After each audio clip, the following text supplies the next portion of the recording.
We're going to go ahead and get started as I see our chair walking up, because I know we have James De Pasquale, I believe, here from CADA, who's actually in person and needs to catch a flight. So I'm going to go out of order here. This is would have been our speaker number 10.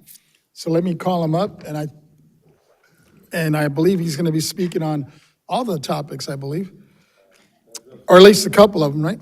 I don't want to put you to sleep. I'm just going to handle topics 2 and 3 as my tasked items. Well, welcome. Come on up. And, thank you. And I understand you're the current chair and president. Yes, I've been the chair and president for 5 years running now. Well, welcome. Thank you. And thank you to the rest of the board. And I guess officially, I had to reconvene, right? Okay. Otherwise, my chair is going to get on me. Go ahead. It's a great pleasure to be part of this collaboration, and thank you to Member Vasquez for arranging it and spearheading it, and to the rest of the board for approving this working group opportunity. I think it's best to just describe California Alliance of Taxpayer Advocates, known otherwise as CADA. Even though we have tax advocate in our name, we do try to balance our advocacy on behalf of our constituent, the taxpayer, with the challenges we face and that the public agencies have to deal with. So this collaboration is very welcome in that context that allows us to understand what the public agencies deal with. We take those concerns back to our members, which is predominantly constituted of attorneys, CPAs, appraisers, and just independent practitioners and consultants. And every year we hold a conference and we discuss these issues.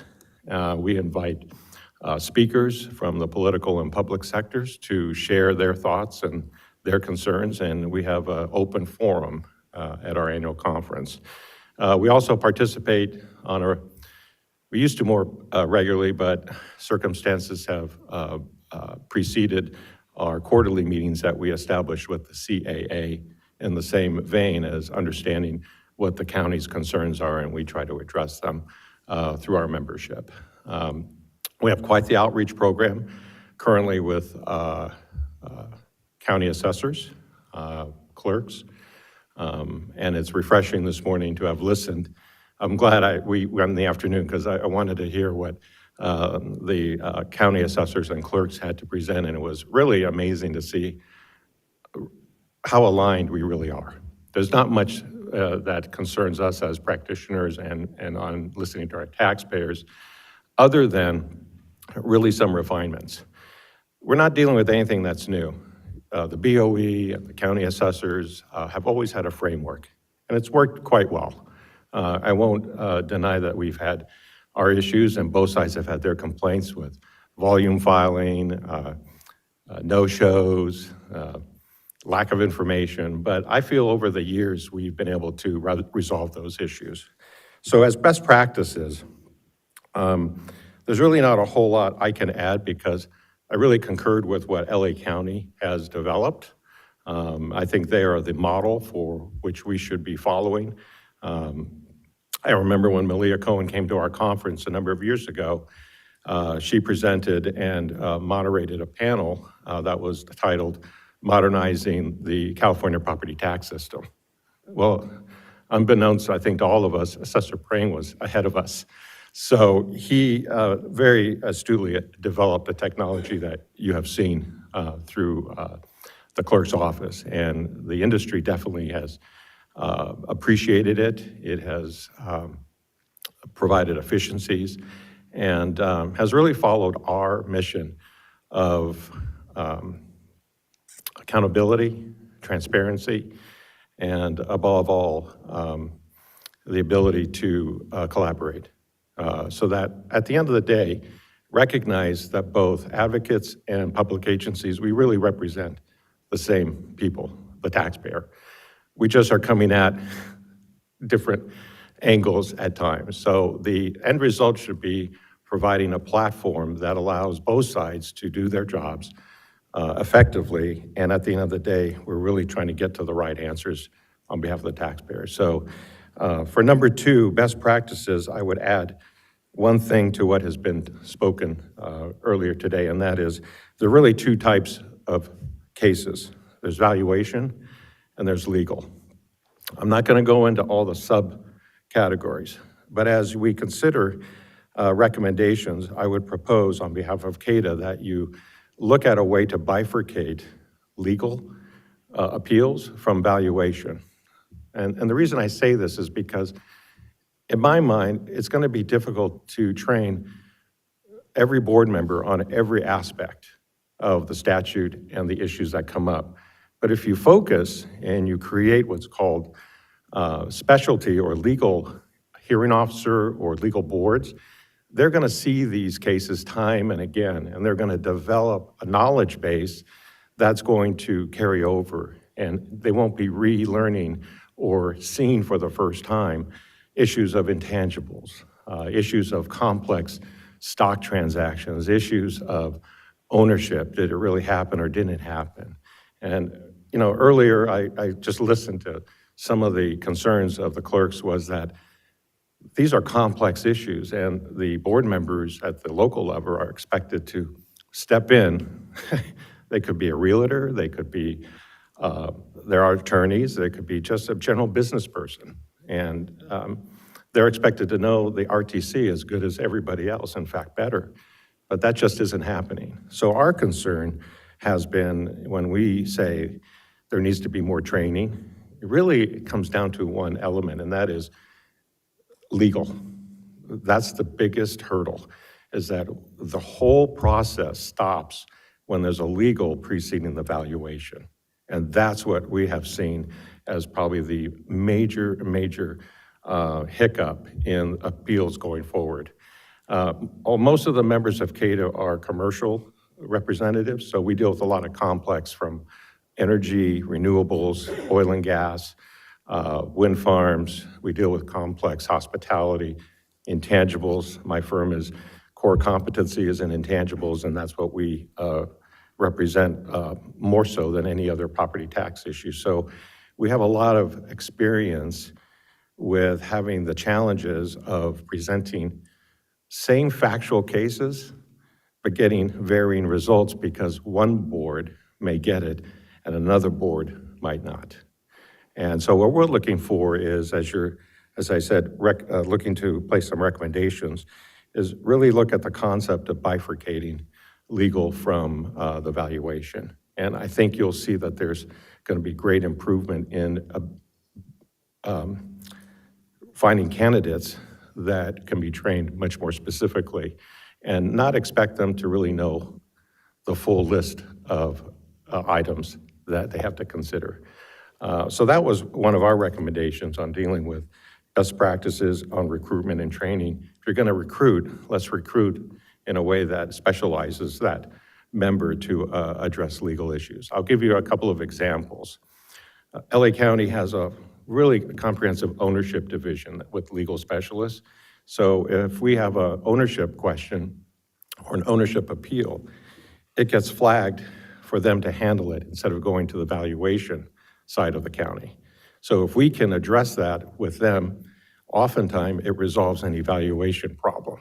And that's an example of how efficiently something can be resolved just by talking to somebody who's knowledgeable on the other side, dealing with these types of issues.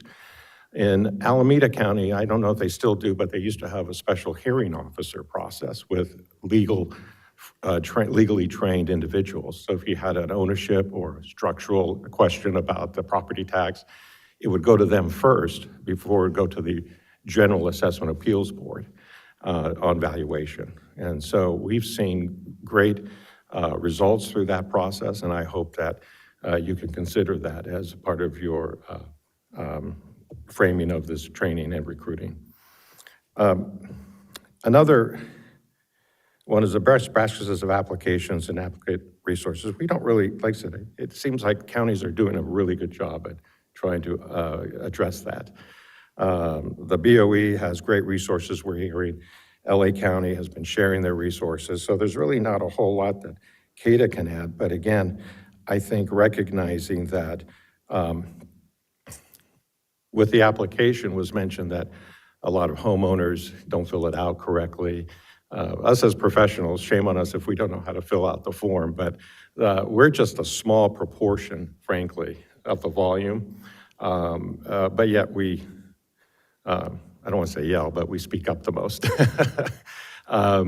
So one idea and recommendation, and number three, in helping with an application issue is to once again bifurcate between residential and commercial or more complex properties.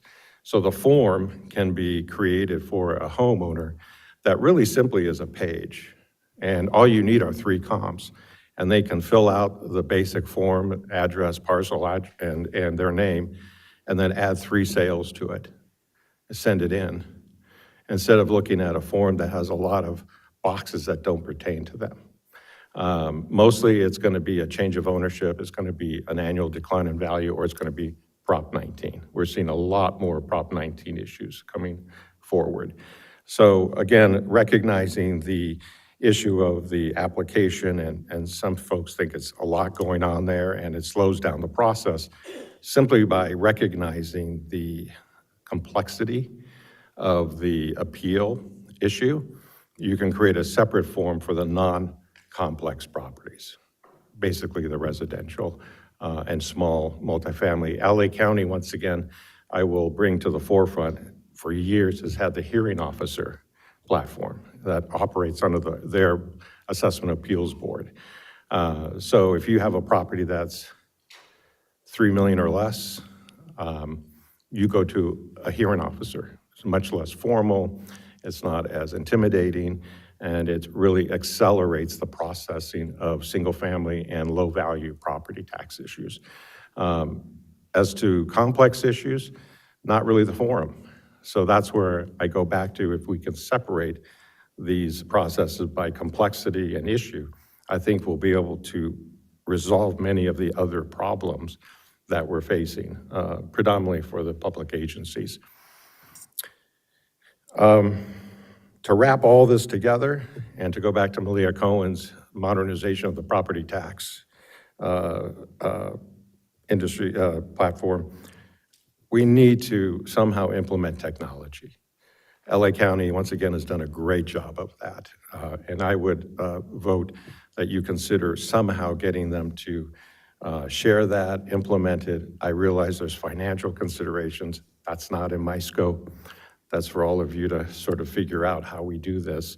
But they have an excellent, excellent platform. I have only seen bonuses to what they have put out there. And if we could see that in all 58 counties without putting the financial or the resource stress on the smaller counties, it would accelerate us into the next century. It's fantastic.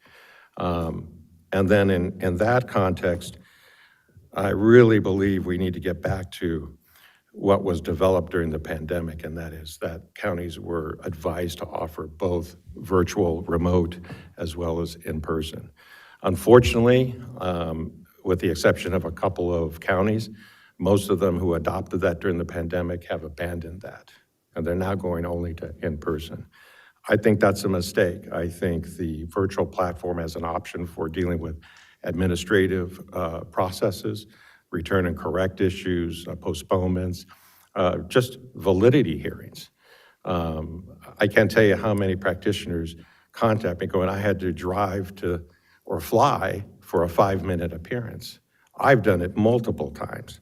I try to do it in San Francisco, so at least I can stay over the weekend and enjoy the wine country. But you know, it's not that way everywhere. So to go to the expense, or for a taxpayer to have to go to that expense and fly somewhere for a 5-minute appearance, it just seems contrary to where we're going overall in all of our technology processes.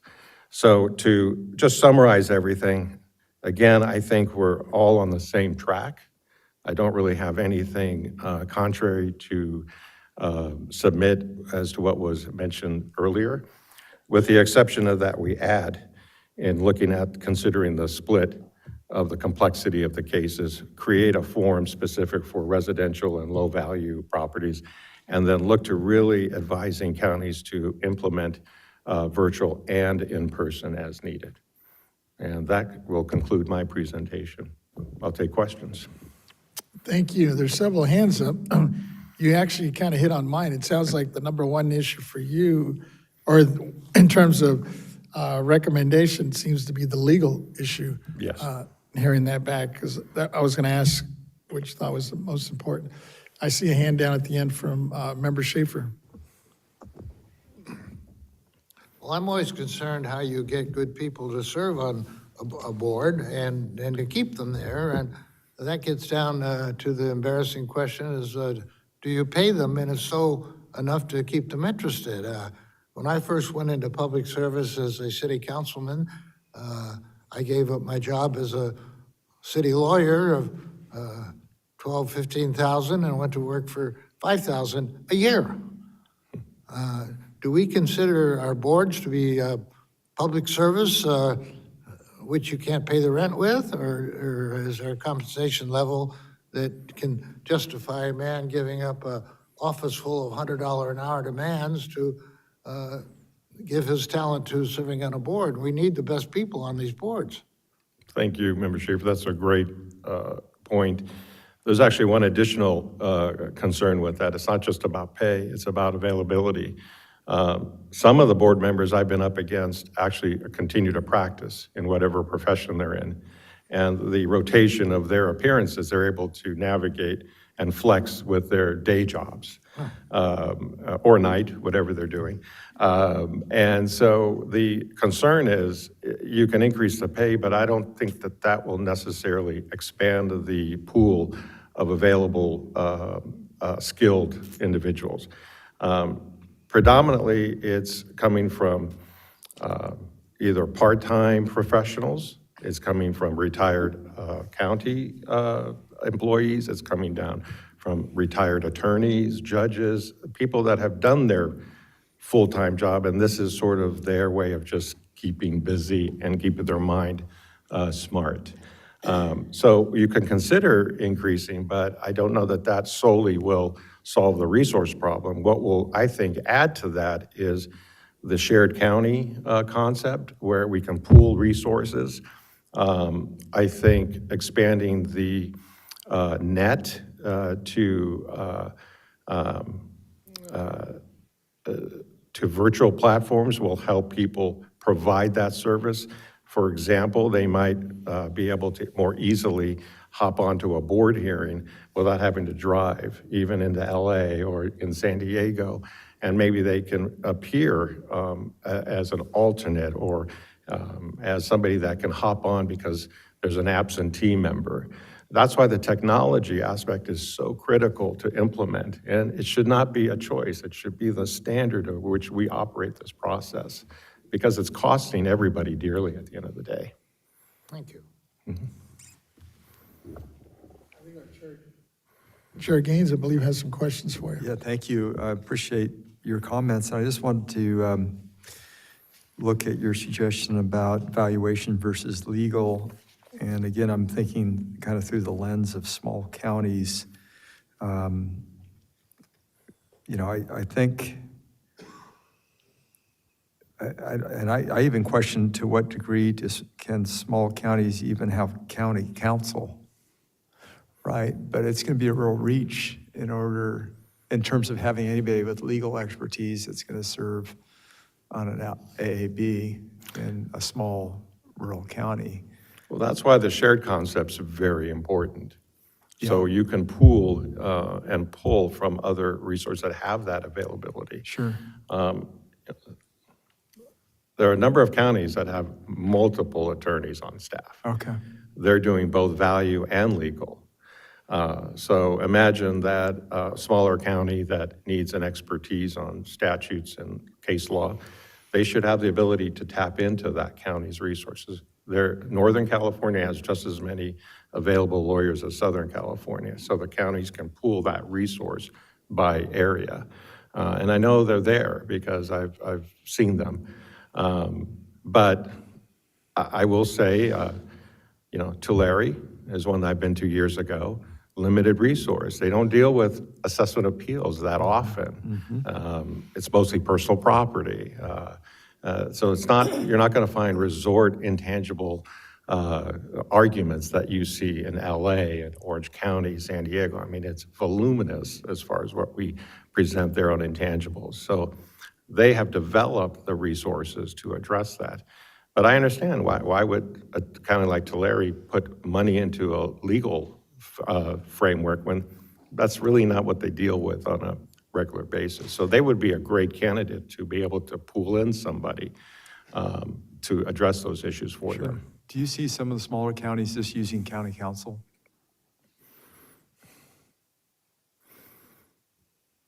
I don't even see bigger counties regularly use county council. Okay. Because that would be the only resource, wouldn't it, for a small county? I mean, where are you going to get? Well, then we unless get you into can get a then we board get into member. the training of that county council because they don't see it. They themselves also may not commit the time to learn it, resource it, research it. So yes, they may have a county council, but they may not be proficient in what is required at any given time. They have the basic knowledge of the assessment appeals, rules, guidelines. I don't think that's really a broad problem across the board. Every agency we go in front of, they typically know their own rules. It's us that step into 58 different rule books because literally every local agency has developed expansions of the state board rules to fit their local parameters. And so we're constantly having to educate ourselves on practices and guidelines in various counties. Yeah, okay. Very good. Thank you. You're welcome.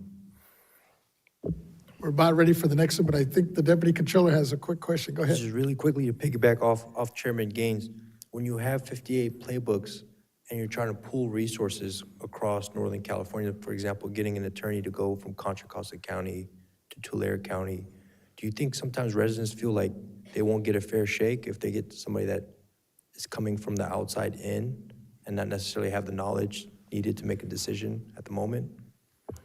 I mean, that's a very good question. I don't know that I have enough confidence to say that that's their psyche, but if I were in their shoes, I would rather have somebody that I believe understands than be in front of somebody that is constantly asking questions. Well, what does that mean? So I think it's going to go down to the individuals that they utilize to bring comfort to the process. Absolutely, and it goes back to what we do from a state level, top down, and how we can facilitate that, So I think that's some questions we have to ask for ourselves too. Thank you. Absolutely. Thank you. Thank you. Thank you. Appreciate it. Safe travels. Thanks Thank you for very hanging in much. there Thank with you. us. With that, let me go back. Now, I know we had the the interim county assessor from Santa Clara with us, Greg Monteverde. Is he online? I believe so. I hear a Yes, I voice. Yes, I am. Thank you, Member Vasquez. I appreciate the opportunity to speak to issue number 3 and number 4. No, I appreciate it. And I know you and former Assessor Stone was very active in our hearing back in April. So we appreciate that you're able to come back and make your presentation on these items. So go ahead, I'll let you go. Well, thank you very much. In regard to agenda item number 3 on appeals applications, I wanted to address the issue of excessive or problematic filings. And, by and large, we find that filings are correctly made and represent real issues, but we find that the issue of protective appeals filed on predominantly commercial properties are problematic when the applicant doesn't have a valid opinion of value stated on the application initially. in our county, we oftentimes find that the applicant's opinion of value might simply be a percentage of the assessed value. And what we would prefer to see and would advocate for an improved process would be for the filing to have a fairly well-informed opinion of value along with the documentation to go along with it that is supportive of a changed assessment. And that can be the starting point for a productive exchange of views and an ability to iron out misunderstandings that may exist and provide for resolution of an assessment appeal without having to go to hearing. We would advocate for that sort of collaboration with the commercial assessment community. In regard to agenda item number 4 for appeals scheduling, we were very gratified to see council representing the Santa Clara County Clerk of the Board's office appear and speak to a suggestion that we had made in our April collaboration in regard to a more cooperative and collaborative approach to scheduling assessment appeals, because that is a very demanding process for assessors' offices to deal with the resolution of assessment appeals. It's probably the most time-intensive requirement for our staff to deal with, and it requires an allocation of time and resources when we have to balance that with production of the assessment role. So in April, we had suggested perhaps either the amplification of LTA 2013-039 or a revision of it to call for that collaboration between the offices and recognizing the authority of the Clerk of the Board's office to have the ultimate say over the scheduling of assessment appeals, but perhaps recognizing that unless there really is some prejudicial or problematic pattern to the assessor's suggestion of scheduling appeals, that they be accepted, accommodating the appeals board's capacity to actually work through the agendas as suggested by the assessor's office. And my last item speaks to the cause for postponements and continuances in addressing assessment appeals. As you recall, everyone is motivated to work through assessment appeals as quickly as possible. And in order to do that, we need to avoid requests for postponements and continuances as much as possible. And in our working group sessions, we had drafted a series of recommendations that would define good cause. And so, that could be included in a revision of one of the LTAs, I believe it was 2020-033, and that might provide a good set of requirements for an AAB to use as the basis for granting postponements or continuances or denying them as well. So those were the comments from Santa Clara County, and I'm happy to answer any questions that you may have. Thank you. I was wondering, Santa Clara, similar to LA County, do you see the same areas of need for training that LA County are looking at? Or are you looking at other different areas possibly within the AAB members' training curriculum? We find that, well, first of all, let me start off by saying that we're blessed in Santa Clara by having very qualified assessment appeals board members, primarily with expertise around appraisal.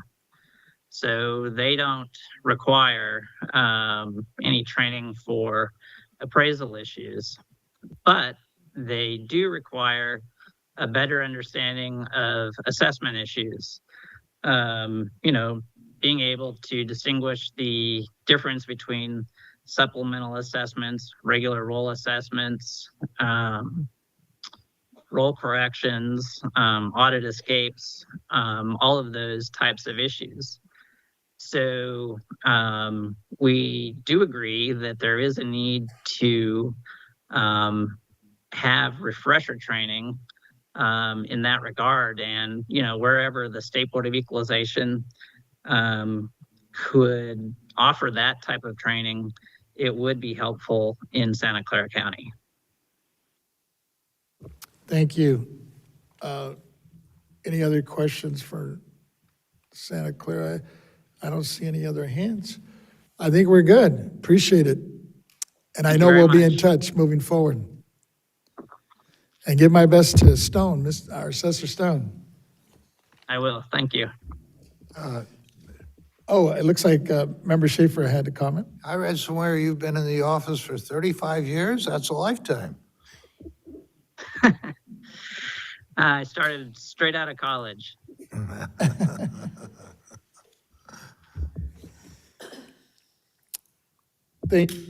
With that, do we have the folks from LA County ready to go? We do. They're ready. They're ready. All right, so we we're gonna have a presentation now from several of the members, appraisers, and some of the technology folks from LA County, from Jeff Prang's office. And I believe the first one is Matthew Herrera. Sure, I can go ahead and go. Is it all right if I share my screen? Yes, please. Okay. So hopefully you should be able to see my screen. So I'll be speaking today about the topic of e-signatures. And there's a good point of clarification because there are really two types. There's electronic signatures and there's digital signatures. And the one with the higher threshold of security and authentication is the digital signatures. And digital signatures and what is required to qualify as digital signatures is outlined in Government Code Section 16.5. As far as the Los Angeles County Assessor's Office, we have really two types of forms that are available to our constituents. We have downloadable PDF forms, and that would include all of the BOE forms that we're required to make available to our constituents. And we also have begun an initiative to create e-forms, and we currently have two e-forms. We have our change of mailing address and homeowners exemptions available to constituents as e-forms. Now, our e-forms fall under the higher threshold of the digital signatures. So they meet all of the qualifications under Government Code Section 16.5 for that higher level of security and authentication. Los Angeles County, what we're foreseeing is eventually making all of our forms available as e-forms. And that would include the BOE forms as well. So we are really probably advocating that digital signatures be the standard, at least for Los Angeles County. And one of the biggest reasons for this is that um, it is easier to migrate from a PDF or downloadable form that is already has embedded digital signatures when creating or migrating and creating the e-form.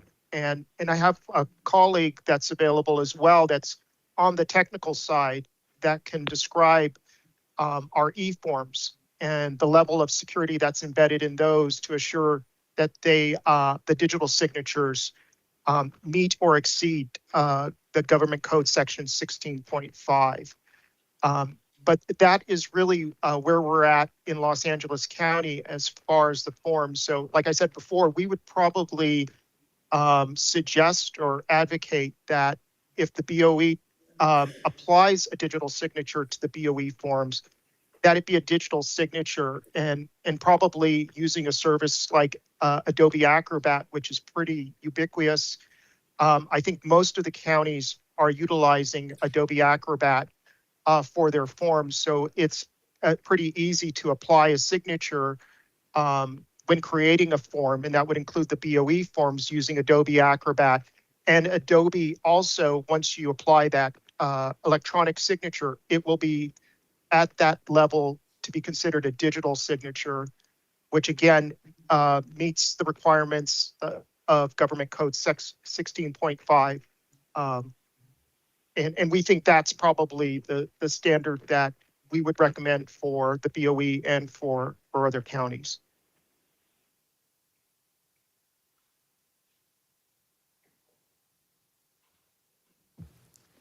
And perhaps my colleague, Andrew, maybe Andrew, you would like to talk about our e-forms and the level of security and authentication that we're using on our e-forms. Oh, sure. Thank you, Matthew. So as my name is Andrew Yim, the IT manager too, and from the LA County Assessor's Office. So Matthew has already kind of touched base about the differences, kind of like the high-level differences between the e-signatures and the digital signatures.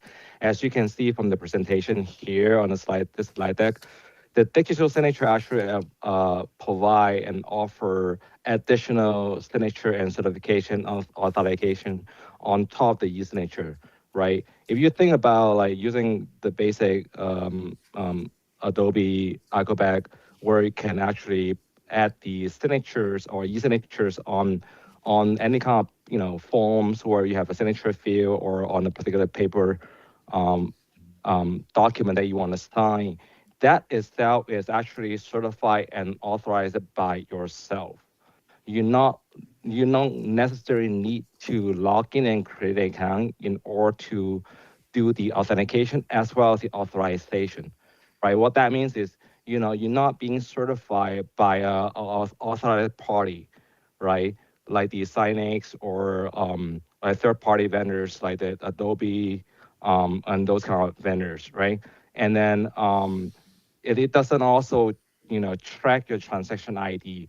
What I meant by transaction ID, meaning you'll be able to, if you're using the digital signature level of security, you're able to track down to exactly where the signer came from, the IP addresses, the timestamp that they're coming from, the login ID, the email addresses, and all that kind of stuff. You'll be able to see all that kind of audit trail from the time that they sign to the time that you're getting those kind of certification files. I can actually do a quick show and tell on some of the files that we have used on our e-form for the homeowner exemption form that we have done so far. So as in you will be able to see the differences there. Let me give me 1 second.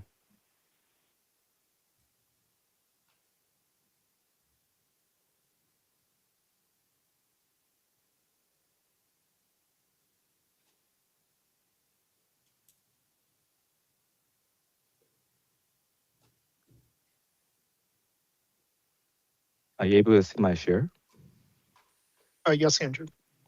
Okay, so this is a sample homeland exemption form that I just created this morning as a sample test run. As you can see, the information is being filled out online digitally from the taxpayer, from the submitter. And down here, you can see a signature being signed here with the timestamp and additional information and whatnot. But what you can do is actually clicking on the certification button on the signature, and you'll be able to tell and verify from Adobe that this signature is valid and is being signed by an authority as a third-party vendor. In this case, we're using Signix. And you can even check the signature properties about this signature is actually valid and nobody can change this form whatsoever ever since the signer signed the document. Okay, that's one thing. And in addition, like I said, like I mentioned earlier, it also the digital signature additional level of security provide additional audit trail. So what I meant by that is, if you look at this file, where the assessor's office as well as the taxpayer, the submitter, has the tracking file to track down exactly where this signature is coming from, the timestamp, the IP address, as I mentioned, and even the actual signature key, or we call it a certification key, that goes along with this transaction, if you will. Right? And then we have another one, which is provided by the vendor, in this case, Signix. I'm sure other parties like Adobe Sign will provide something similar, is the total certification of completion of the tracking of these transactions. So you can be able to see exactly what we were talking about earlier. And just to piggyback on what Matthew was talking about earlier, in addition to that, the LA County Assessor's Office also providing and offer our own way to create the citizen self-registration account, where they actually have to sign in and create an account with our office, and they have to provide their password, and we add additional two-factor authentication on top of that security. So they have to actually log into their own account in order for them to create their e-forms. In this case, it will be the homeowner exemption form. So at this point, do we have any question yet before I pass the ball back to Matthew or my colleague? Looks like we have a question here from our chair, Gaines. Yeah, can Okay. you speak to cyber theft and to what degree these e-signatures are verifiable? And there's just a lot of, I see ads all the time on television for title theft and things of that sort. So I'm just asking the question in terms of its security measures. Yeah, so when we actually procure the vendor for Signix, in this case, we actually verify to make sure they're one of the certified vendors for the cybersecurity certification that they have done. So from our perspective, they are pretty secure. And we have been using them for like the last 3 years or so, actually a little bit more than that. So far we don't have any particular problem. Yeah, there hasn't been any breaches right. since you've used it? No. Yeah, okay. No. Knock on wood, yep. Thank you. Thank you. Yes, and there's probably a higher level of authentication using digital signatures as opposed to in the past, and currently with downloadable forms, we're still accepting, of course, wet signatures, but there was nothing that would exempt somebody from forging a wet signature also. But with the digital signatures, I think there is a lot more barriers to somebody trying to forge a signature, just because we can trace it back to their IP address. Okay, thank you. Right. If I could just And- interject, so that. Yes, go ahead. So you're just providing clarity on digital versus e-signature, is that right? And that there's more steps taken in the digital process, like you had shown, I believe, in your slide. Yes, in Los Angeles County, really our baseline is to go only with digital signatures as opposed to electronic signatures. Great, okay. Yeah, thank you, Assessor Prang. And Chair Gaines, this is Lawrence Liu from the Assessor's Office in Los Angeles County as well. And currently our protocol is to use electronic signatures because they are, I'm sorry, digital signatures because they are the most secure. But we are currently, the CAA and the Board of Equalization staff are working on authentication methods for the e-signature, the lesser stringent e-signatures. And that was part of the bill that we had from last year, the Assembly Bill 1879. So we're still working out the kinks of authentication methods, but obviously if we can make it as stringent as a digital signature, that's the best because that's definitely the most secure. But it's still a work in progress regarding e-signatures and the authentication methods that the BOE will approve. Great, thank you, Mr. Liu. Thank you, Lawrence. I like your backdrop. I think that's Venice Beach, right? Yes, sir. But, so do we have Lisette also on the line? Yes, Chief Cornejo is available. Good afternoon. Hello, welcome. Thank you. Now, did you have something to add to it, or are we going to open up for Q&A? I don't have anything to add about the e-signature topic.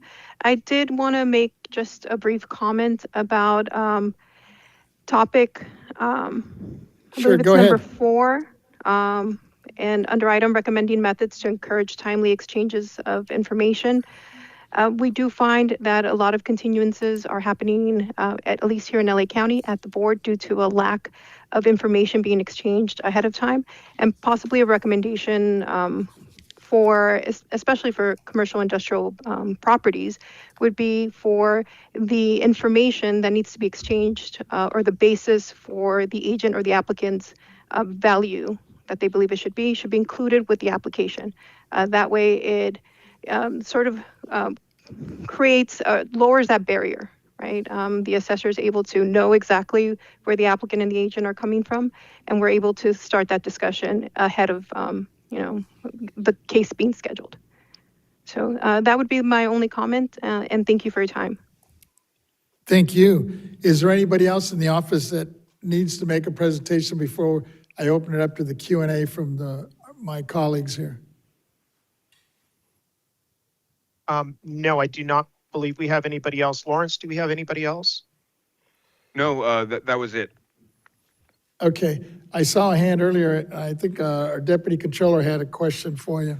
Thank you, Member Vasquez. I had one question when it comes to the signatures. If a signer disputes a digital signature and the validity of it, is there a process, appeals process, or somehow method that proves or unproves that that person signed it or not? Yeah, unfortunately, that might be something that we would need to discuss with BOE staff when the guidance is issued, because most of our staff, they're not forensic experts. They're not going to be able to determine whether a signature is fraudulent or not. Even with wet signatures now, we just have to rely on the information that's provided as if it was genuine. Obviously, if someone does at a later point come in and contest that they did complete a form, then we would probably have to direct them to local law enforcement on fraudulent activity. But in terms of the assessors ourselves, we don't have the ability to confirm or authenticate a signature other than the methods that are provided. And then also the software, does it flag potential fraud signatures, or is this something that is brought up manually in a case-by-case basis? I'm not aware of any fraudulent filings currently, because at least with most of the filings that come into the assessor's office, they're usually seeking sort of a benefit of some sort, whether it's an exclusion, an exemption, some sort of reduction in taxes. So nobody's been challenging saying I didn't have the right to receive a lower tax base or an exclusion. So I don't believe we have any examples of any sort of fraudulent activity that we detected and we would have to had to handle it in any particular manner. Understood. My very last question, LA County, you all presented earlier that an agent authorization form may still require a wet signature. Why is that? I don't recall that statement being made. Are you referring to agent authorization forms for representing someone at the Assessment Appeals Board? Or Correct. Oh, so the assessor's office, we do not collect those agent authorization forms. That is a process that's vetted by the Assessment Appeals Board themselves. So if a taxpayer is being represented by an agent or an attorney of some sort, they need to register themselves with the Assessment Appeals Board. And so that's a process that they have. So I wouldn't be able to speak on that. Okay, I appreciate it. Thank you. With that, I had one quick question for you. As we look at the LA County as perhaps, I guess, the largest infrastructure for AABs and assessor's office in the state, we've heard from, LA County's Assessment Appeals Board's representatives on the training place in LA County. What are the biggest areas for improvement in terms of the AAB member knowledge and expertise that you believe could be to improve with additional training?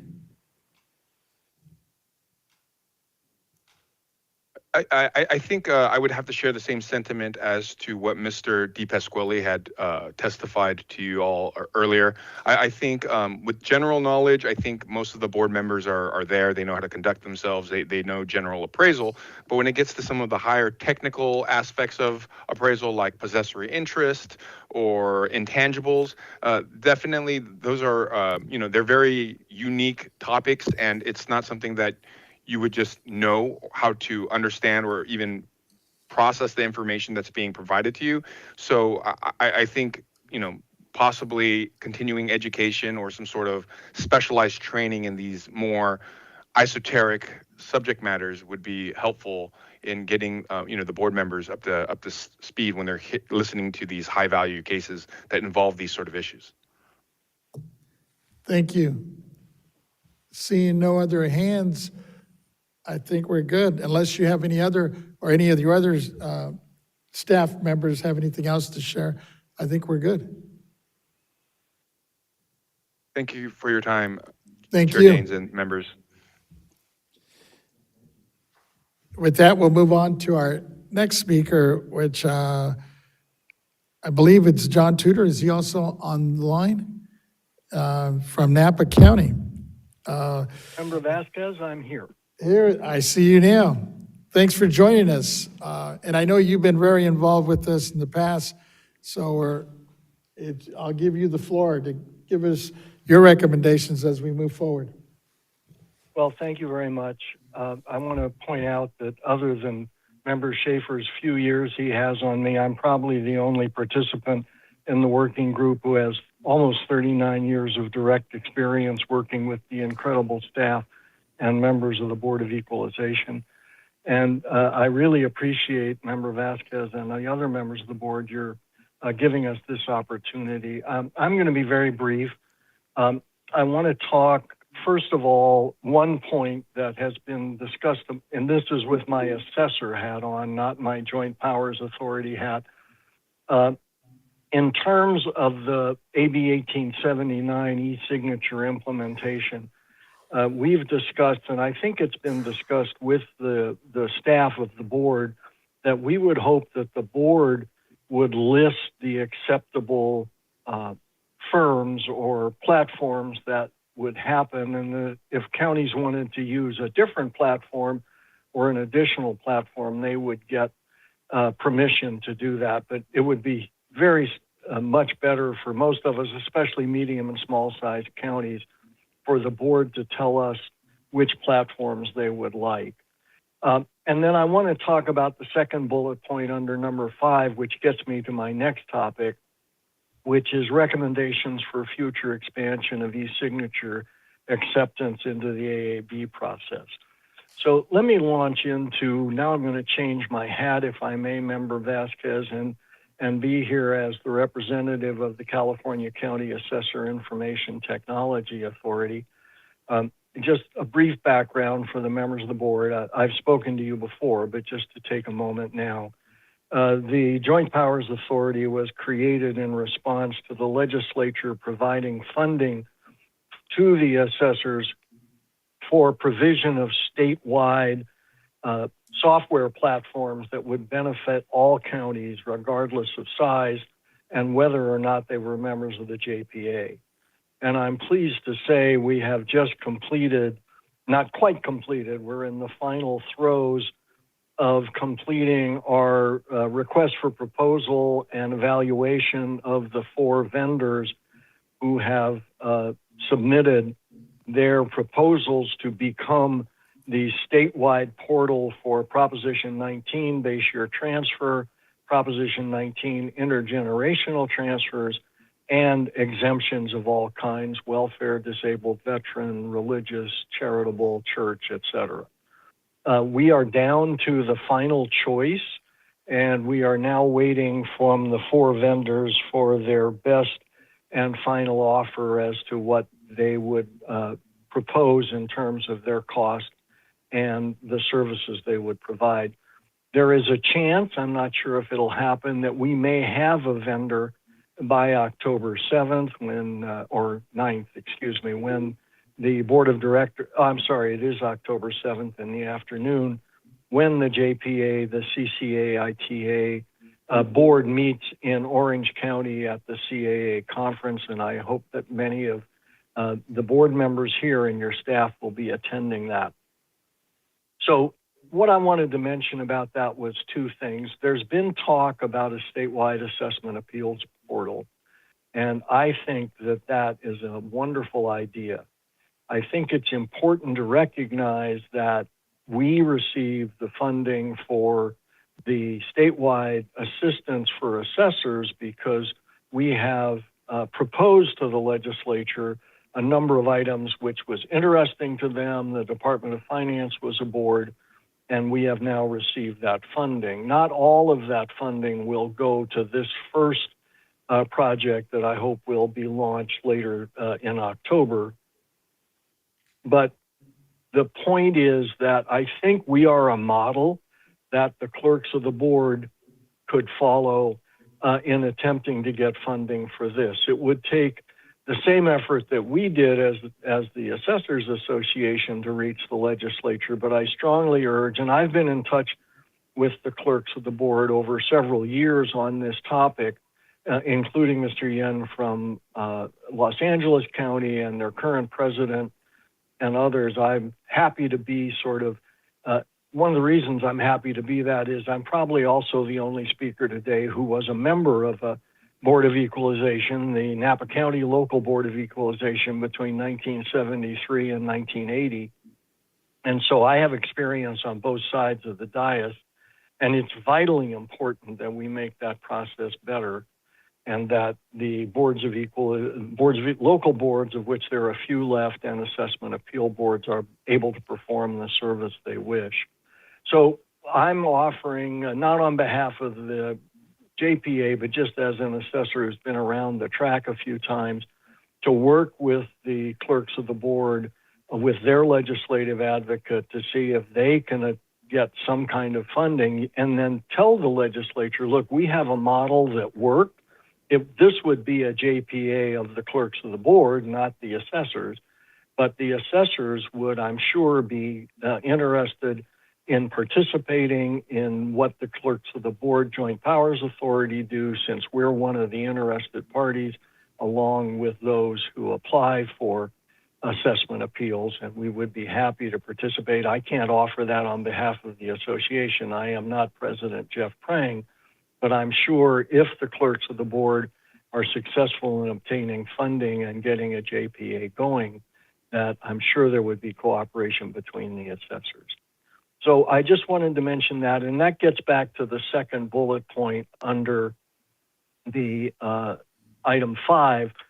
A statewide portal would be the perfect platform to get the expansion of e-signatures going into the AAB process. That would be the way that clerks of the board would have assurance with a vendor who would be using the systems that were approved either by the Board of Equalization or any other system as was mentioned by LA County to get that in place.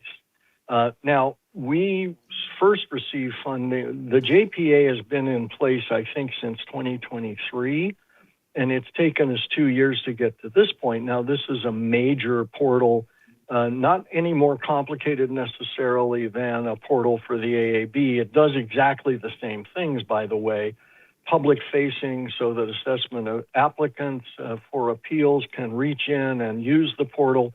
And it does all of the tracking behind the scenes, this in the case of Prop 19 and exemptions. So we have a perfect model. We have the organizational model in the JPA. We have the model, and I would assume the vendors who have applied for our portal, once there was funding and a clerk of the board JPA, would be eager to take what they've learned through this process and apply it to a statewide AAB, which would, I hope, reduce the cost.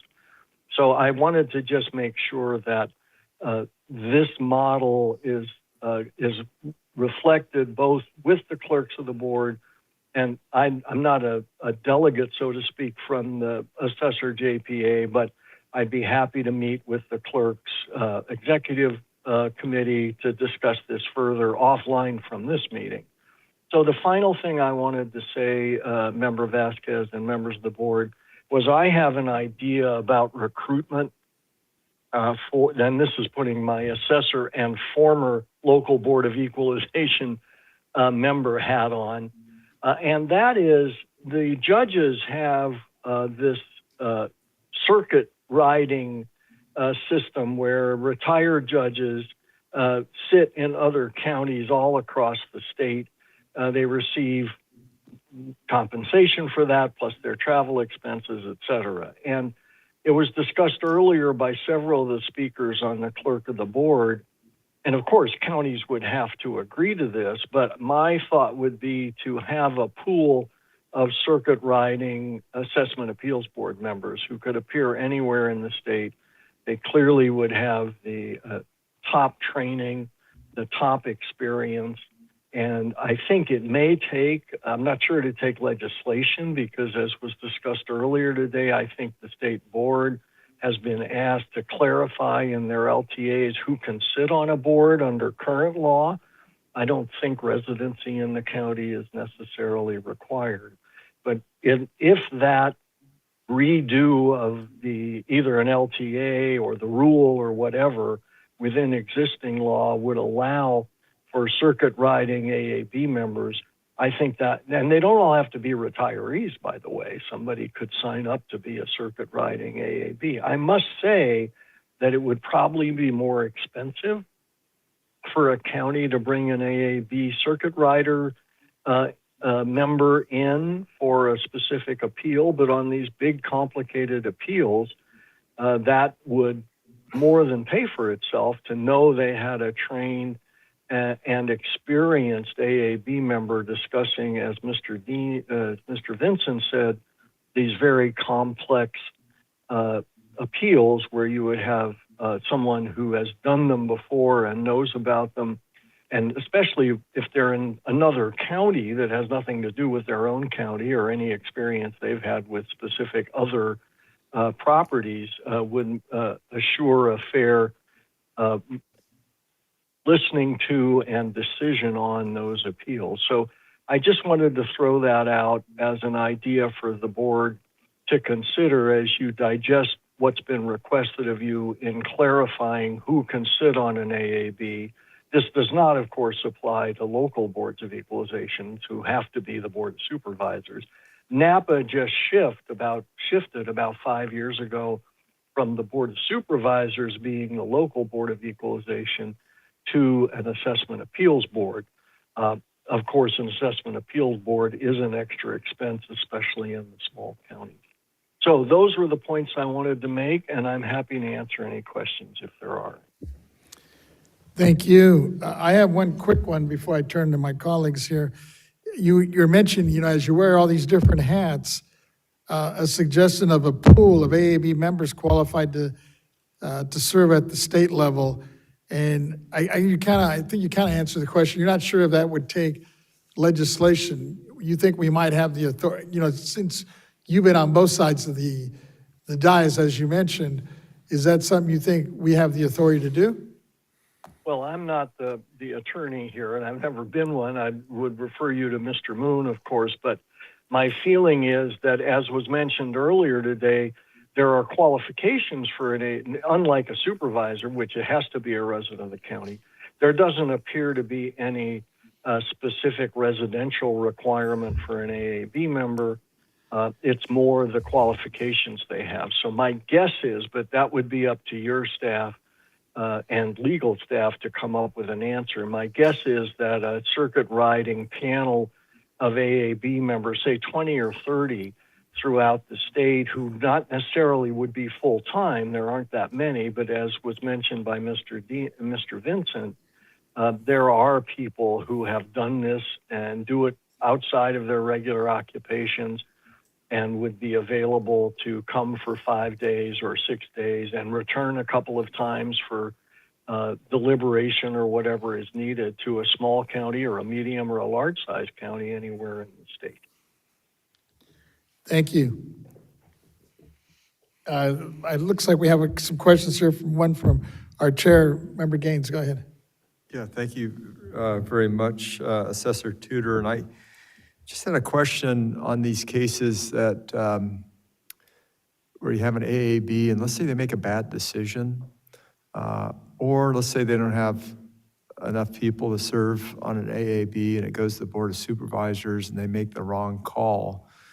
Then that turns into litigation. Isn't that the next path?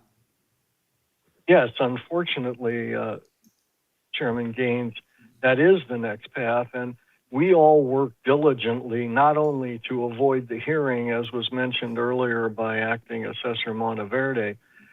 We have very few appeals in Napa County, and that's because we are very active in dealing with the applicants ahead of time to see if we can reach a resolution. Sometimes we can't. Unfortunately, in my 39 years as county assessor, I would say at least 60% of our appeals are by people who don't understand what's happening. And our county offers any applicant at the same time, before they pay their $75 fee, to file an appeal to talk to the assessor and our staff. And we've headed off a number of appeals that way by being able to educate people. But getting back to your point, that is the unfortunate consequence of a bad decision. Now, sometimes it's a good decision, but the applicant doesn't feel it's a good decision, and then it also goes to litigation. Sure. And has there been any look at that cost of litigation? Let's say I'm thinking of the wrong decisions and the cost, those legal costs, versus having a more robust AAB that has the proper legal advice and training. Well, that's what I was saying, Chair Gaines. It's probably, we pay, I think, $200 a day for our assessment appeal board members in Napa County. And as was mentioned earlier by several of the speakers, compensation to AAB members, or as Member Schaefer mentioned, he didn't serve on the city council to get rich. And when I served on the Board of Supervisors, my monthly salary in 1973 was $700 a month. So, but you can't expect highly trained people who are willing to travel across the state to do it at $200 a day. But as you just mentioned, the investment of maybe $1,500 or $1,800 or even $2,000 in a good AAB member for a complex hearing could save tens of thousands of dollars or hundreds of thousands of dollars in litigation. Yeah, thank you very much. I was just trying to get some perspective on that, so appreciate your presentation. Seeing no other hands, I think that we're good. We really appreciate the fact that you were able to share your experiences wearing all the different hats. And I know we'll be in touch as we move forward with some of these recommendations. I look forward to the next encounter, Member Vasquez. Thank you. And with that, that actually concludes our speakers. Before we move on, I was wondering if we should take maybe a quick 5-minute break. I'm hearing, looks like we need to take a bathroom break, and then we'll be right Yes. back. I have 2:13, so what are we saying, about 2:18? 2:20? 2:20 is good. 2:20. We have, I think, 2 remaining speakers, Mr. O'Neill and Mr. Waldman Yes, from CADA. we'll have you come up right after a short little break. Thank you. This is going to be AI. Looks like it. You can't tell nowadays.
Looks like we're all good with AT&T.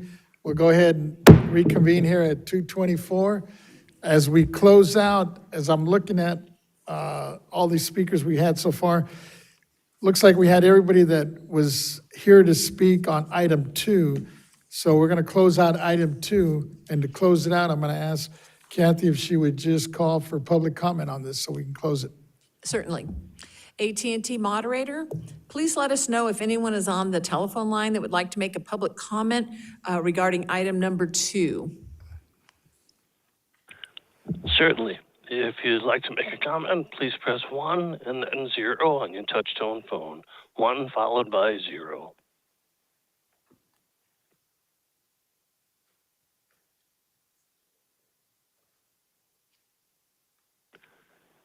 And no one is queued up. Please continue. And there was no written comments, I'm assuming, on that one as well. All right, so we'll go ahead, close out item 2. Now we're going to go on 3. Before we close out 3, I'm looking at my list, and we still have 3 speakers that spoke earlier on item 2, and we're going to start from the top here with Thomas Parker. I believe he's still on the line. Would you like me to call the item? Please. Oh, I'm sorry, go ahead, call the item. Item number 3 is best practices, AAB applications, and applicant resources. And with that, we'll call. Yes, Thomas Parker, I believe you're still on the line? I am, sir, yes. You're on. Thank you very Go much. ahead. All right, sir. Sir and board members, best practices, AAB applications and applicant resources. It's very important, I think, that the board find a way, working with local AABs, to address excessive or problematic appeal filings. One possible idea is that taxpayers and or their agents, be the agent a lawyer or a tax agent, certify that they have reviewed the opinion of value or issue of the applicant, and that it is not excessive or frivolous, for lack of a better phrase. Regarding simplification of the appeals application, that's been talked about a little bit before today by other speakers. There is if you look on the current application, it is a jam-packed form with a good deal of legalese, which as a lawyer I love, but it's not so good for those who don't have law school in their background. And there's a lot of information as well packed on that application form.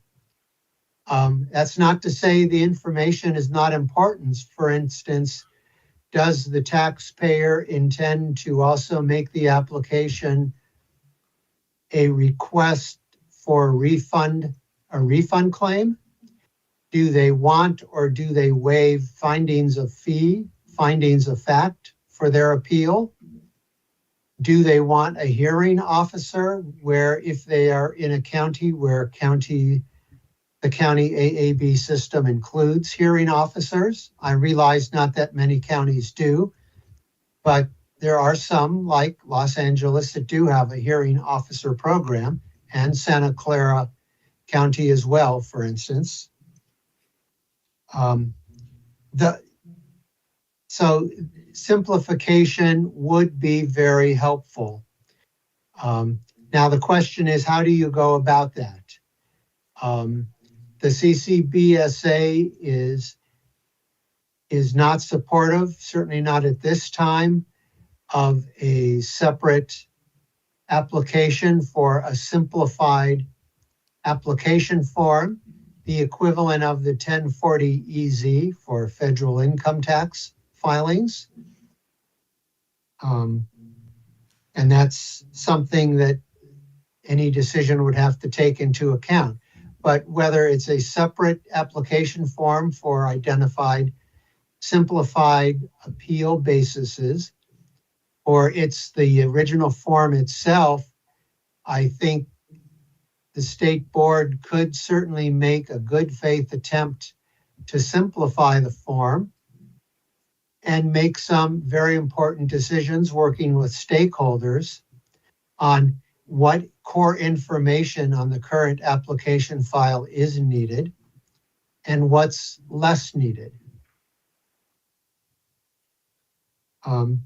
Regarding self-help resources on applications, it's already been talked about in this meeting today, and about clerks not being able to cross the line and becoming facilitators of putting an application together for taxpayers. So that makes the question of self-help resources difficult. Additionally, counties have varying resources, as your board has heard many times, but it is worth repeating. And what that really means in this context is where the average AAB clerk operation is, especially for small counties, is 1.5 employees out of the clerk's office, there really is no room in the county budget for a self-help program. So the importance of resources from someone other than the county budget itself, it really would need to be looked at before the self-help program is a viable option. If there is any option for statewide assistance financially, whether it's now or in better financial times for the state board support for that financial assistance would be great. In terms, I think those are my comments. Thank you very much, and I'm glad to answer any questions. Thank you. Before I call up a couple of the other speakers that spoke before that want to address item 3, let me just go back and remind folks that'll be speaking in a minute that, we started this specific topic back in April, and in part, we heard earlier today from a couple of our speakers and testimony about the need for possible revisions and updates for assessments and appeals applications and our increased taxpayers' resources. And I think Mr. Parker kind of touched on some already. On previous topics for many of these issues, there's an existing framework that was already developed by the BOE, and the discussion here today is to supplement or enhance what we have, the existence that we have already in guidance and practices. But let me call back Ann Moore. Is she still on the line with us? I sure am. To add anything you might to item 3 before we close it out as well.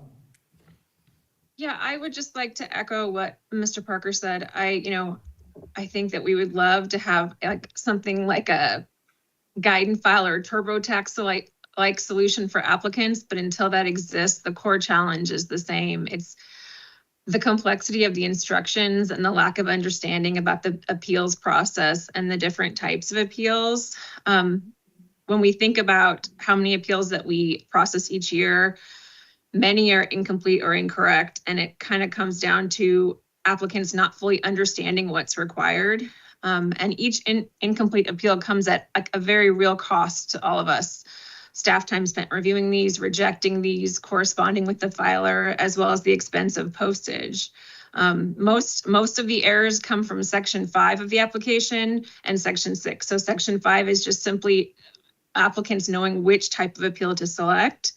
And then Section 6, which is the reasons for filing, is probably the clearest example because it essentially asks 2 questions. What did the assessor determine that you believe is wrong, and what type of relief are you requesting? But that language in and of itself makes it inaccessible to the average filer. So I would agree that I don't think creating a second simplified form is the answer, because what I think we'll run into it is that then we'll run into the issue of them filing the wrong form. So that's just another issue or area where they're going to be confused. I think what is more needed is either a single application that's supported by more plain language instruction and educational tools. I wish there was some kind of decision tree or something similar to help guide applicants through what type of application to file. But also, you were speaking with a gentleman earlier about translation. Some of the materials, because of the complexity of language, yes, we have all these, wonderful new technological features. You can go into your Google browser and it will translate things for you. But what we found, especially as we work with translators on our staff, that the translation for more complex terms related to assessment appeals is not accurate at all. So the more simple the language is, the more plain language it is, the more likely it is that those translation features that are available to people are likely to be accurate. As far as the problematic filings, the excessive and problematic filings, I agree that I think that the best way to address those is to require applicants or agents to, at minimum, attest that they've reviewed the application and that there is a reasonable basis before filing. I'm not sure. I think we've all, mulled this over, how to solve this issue in any other way. But I think that would help at least deter frivolous filings while still protecting good faith taxpayers. So I think, the common thread here is accessibility. Applicants need clear instructions and practical tools. And if they have those, they're more likely to file correctly the first time, which improves the process overall for everybody. Thank you. And I know on the line, we still have, I believe it's Alahikis. Is he still with us from Ventura County? Yes, I am. Before we close out item 3, I'll give you an opportunity to add. I think you had some comments on this one as well. Yes, and just for reference, CCBSA will have comments on all 5 agenda items today. So just to frame this, our organization has put a lot of thought into making sure we give you the best thought out and thorough answers on behalf of the clerks of the board across the state. And that is one of the reasons our written response was submitted so late yesterday. So we have thought about each of these questions and debated them several hours amongst our colleagues in the state. So for agenda item number 3, our recommendation summary is BOE resources should be directed towards developing plain language, accessible self-help materials, improving application instructions, and providing guidance to discourage speculative or unsupported filings. These measures will improve taxpayer understanding, facilitate due process, and reduce county costs by minimizing errors, omissions, and unnecessary appeals.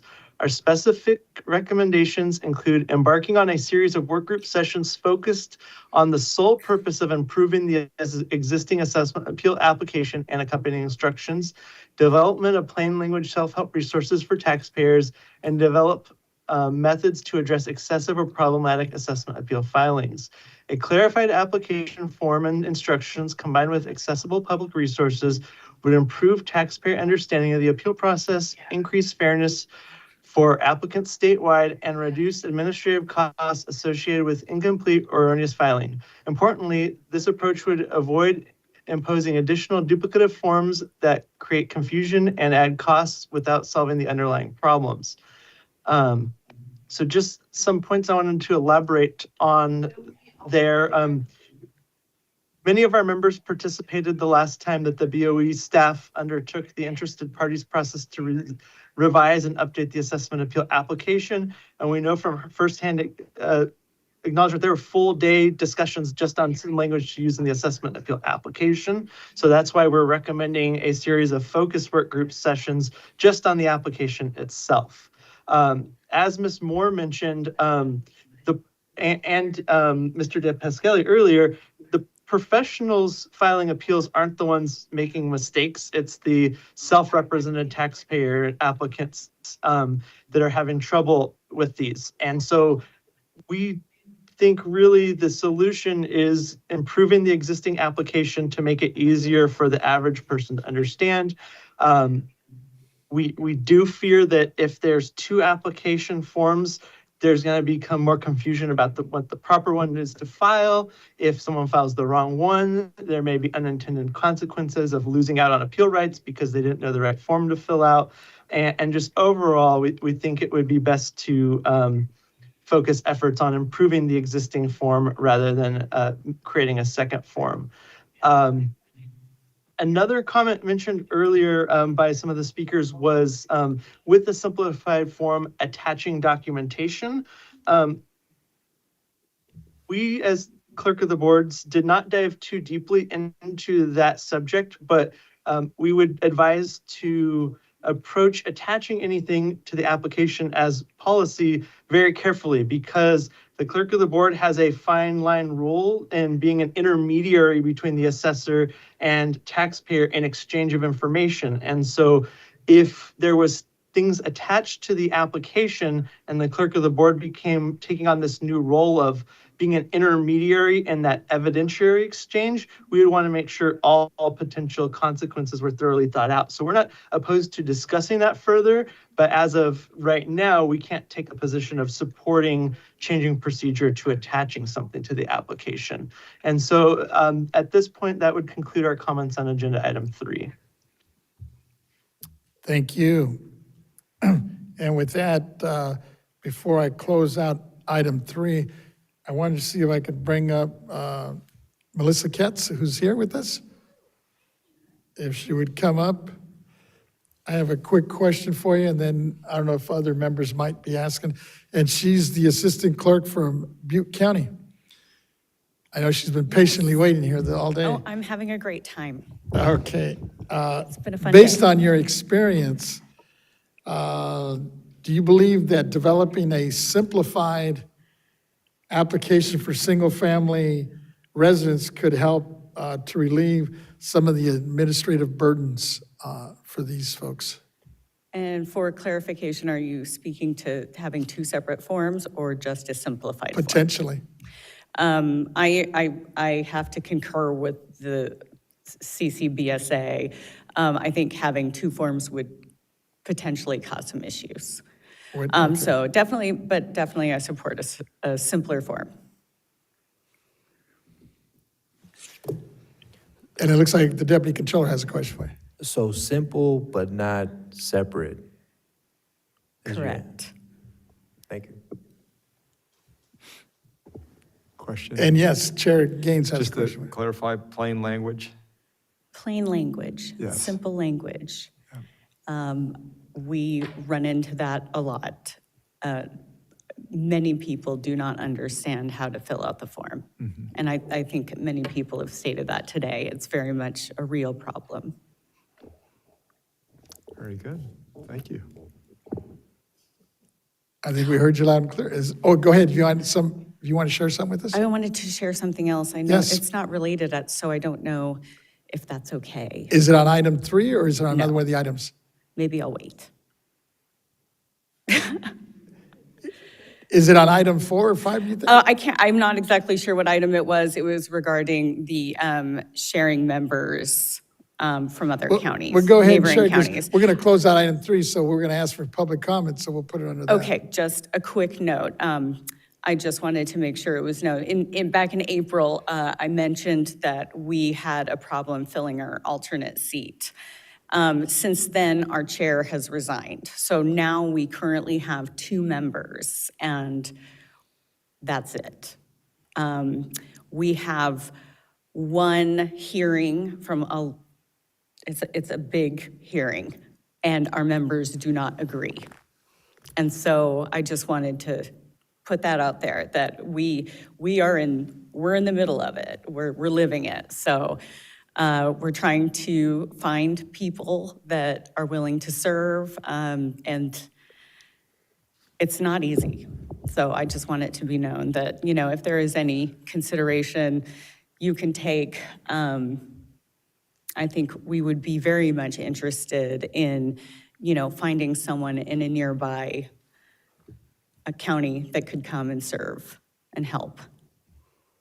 So actually, what Ms. Tudor was talking about earlier, having a pool of possibly retirees from other counties that could travel would be definitely helpful and a resource for you folks. Absolutely, very much so. We're in a difficult position. I had a board member ask if we could, if they could serve as the assessment appeal board. And I explained to him what the job entailed, and he quickly changed his tune. So, we're in a bind. So something like that would be very helpful for us. I got two more questions. Well, it looks like three. Let me start with Member Schaefer at the end. Yes, what is the pay for a day's service on the board? That would be $75. We And had mileage. a prior speaker that said his board was paid $200 a day, and he thought if it would be paid, $1,000 or up to $2,000, it would save really an overall a lot of money in getting, more experienced people. I mean, for $75 a day, you've got to get, even somebody who's retired can make 5 times that being a greeter at Walmart. I agree 100%, and I wish everyone was paid the amount that they're worth. Unfortunately, being a smaller county, not a small county, a smaller county, we just don't have the resources. I mean, that's a very real issue as well. And I think I mentioned back in April, I am the county that has a staff of 1.5 people, not only serving the Board of Supervisors as my primary function, but also as the assessment appeals clerk. And that's difficult, especially now that my associate heard that I referred to him as half a person. It's very difficult. Our deputy clerk, I believe, had a question, and then our vice chair, go ahead. Yes. And then our chair. Recruitment efforts to make it a third person, like a deciding vote, or do you have any plans to fill that by the end of the year, and just how the recruitment efforts are going, or are we just in limbo at this point? I do have some applicants. They do have to be qualified. We are working, utilizing social media. We're,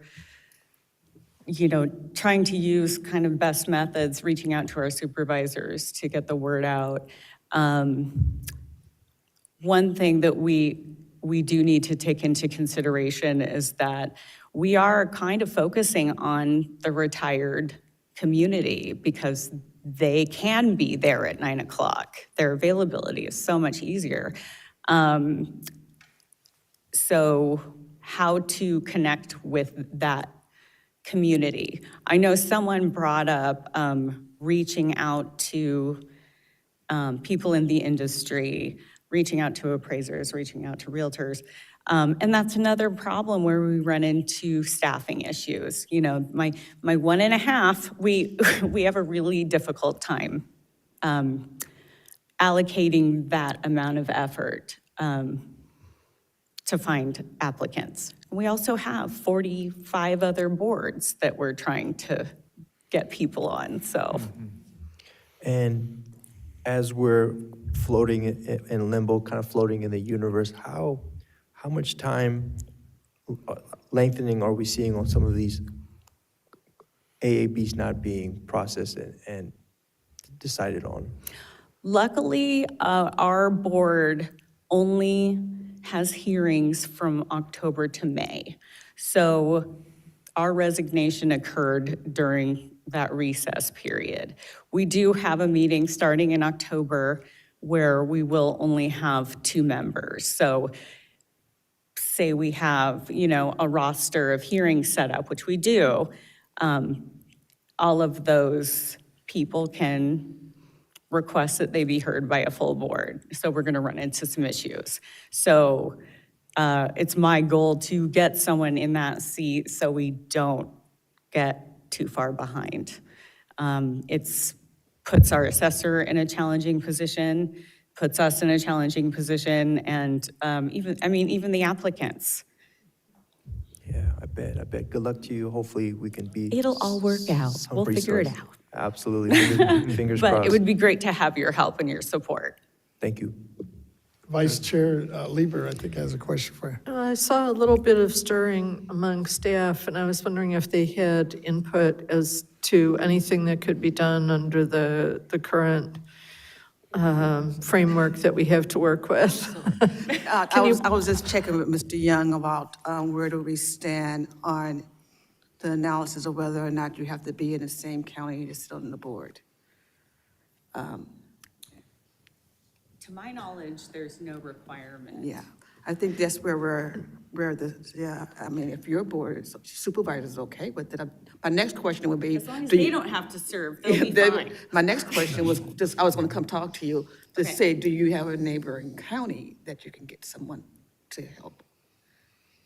I'll have to talk to them. And then my third question is, where do you stand on the 2-year requirement? 2 years to determine the value. Where do I stand? Yeah, where do the applicants stand? Are you? I haven't run into any problems yet. Okay, good. Okay. Yet. And I see Mr. Young kind of halfway into the game. Is there something that you'd like to add? Thank you. David Young, Deputy Director of the Property Tax Department for the record. This is actually an issue that we've contemplated, at least informally, on what it takes to serve on an assessment appeals board. With my limited non-JD research, I have yet to find a statute that requires residency. It does not mean there isn't one out there. It's just that we need a little more work in order to fully vet that issue. That is only one of two issues, though. If there is no such requirement, we have some options at that point, and we can either write guidance or we could start rulemaking in order to clarify. The other issue on top of that is the appointment process. Exactly what is required for the county to actually appoint somebody to their AAB. So while we may be able to address one, the other one will probably take a lot more research as to what it really takes to appoint, whether you can do a blanket appointment across the state, whether that will require legislative proposals, law changes and whatnot to do. So it is an issue that we have contemplated. It's just that right now we're not done with our full research, and there is a lot of moving parts to it. Okay, thank you. Question, can I follow up? Sure, go ahead. Yeah, thank you for bringing this up. So do we know what our timeline is for getting clarity on, because this is seeking a member from another county, right? We're trying to provide legal clarity through an LTA. So I'm just trying to figure out timeline as to when that would be available. So the research that I have done is just singular, is my research. I have not yet involved a whole lot of staff into it. And of course, Mr. Moon, our chief counsel, will have to be integral in vetting the current laws and the interpretation thereof. Can we get a timeline? I will work on getting a timeline. Okay. Through the executive director. Because we've got an issue right now in your county, right? And I don't expect it to be fixed immediately. I know that this does take time. Yeah, but if we could just have a timeline, I think it'd be helpful for the board to know that, and for, every county AAB. Okay. So, wonderful. And then I just had one more question in terms of meeting length for assistant clerk Kitts. Oh, yes. Yeah, how long do your meetings typically go, or? Typically, we've had a minute all the way to, typically around 3 to 4 hours. Okay. And there's no way to get additional funding from the Board of Supervisors on payment for members to serve? Not to my knowledge. Yeah. But I can definitely have that conversation. Yeah, okay. Very good, thank you. All right, thank you so much. It looks like for we your got a time. full moon behind us here. Let me have him have an opportunity to weigh in here. No, you can stay up here. I think there's a couple. Good afternoon.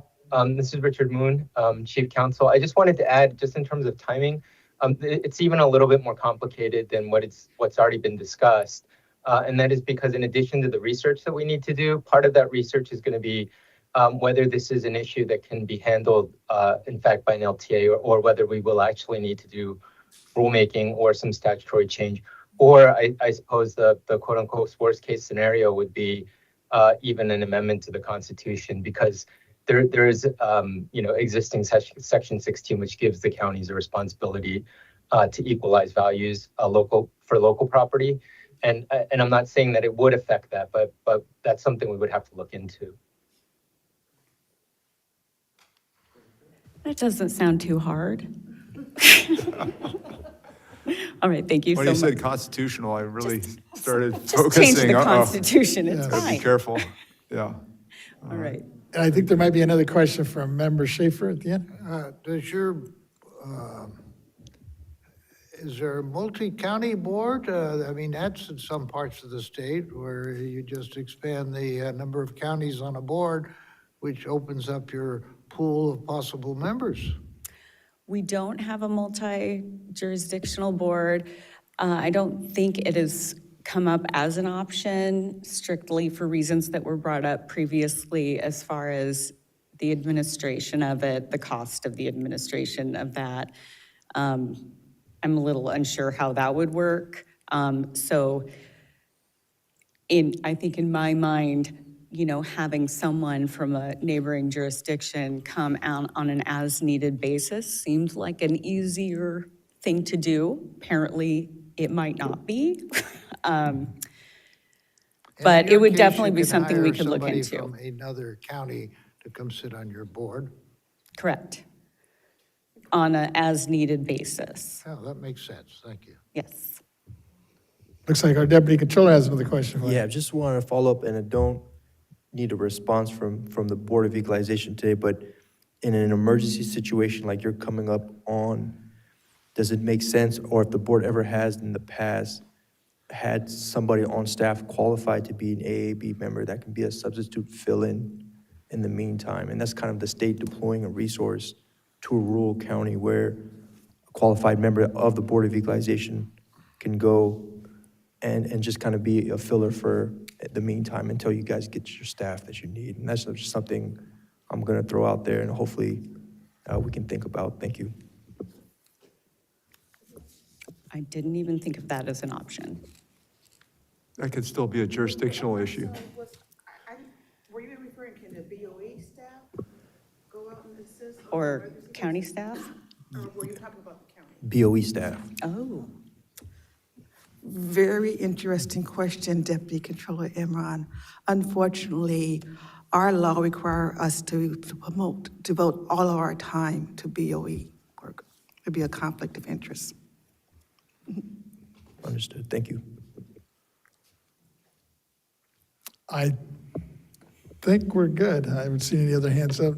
Thank you for your patience and for sticking it out with us. Oh, no, this is a great experience. I just want to thank all of you for making this an issue and having these workshops to discuss the issue. It's very much appreciated.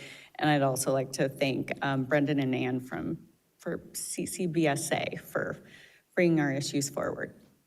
Thank you so much. Great, thank you. You're welcome. And with that should, excuse me, that should close out item 3. So let me go back to Kathy and see if there's any public comment on this before we close out item 3. Yeah, we do not have any public comment, written public comment, but we can go to AT&T.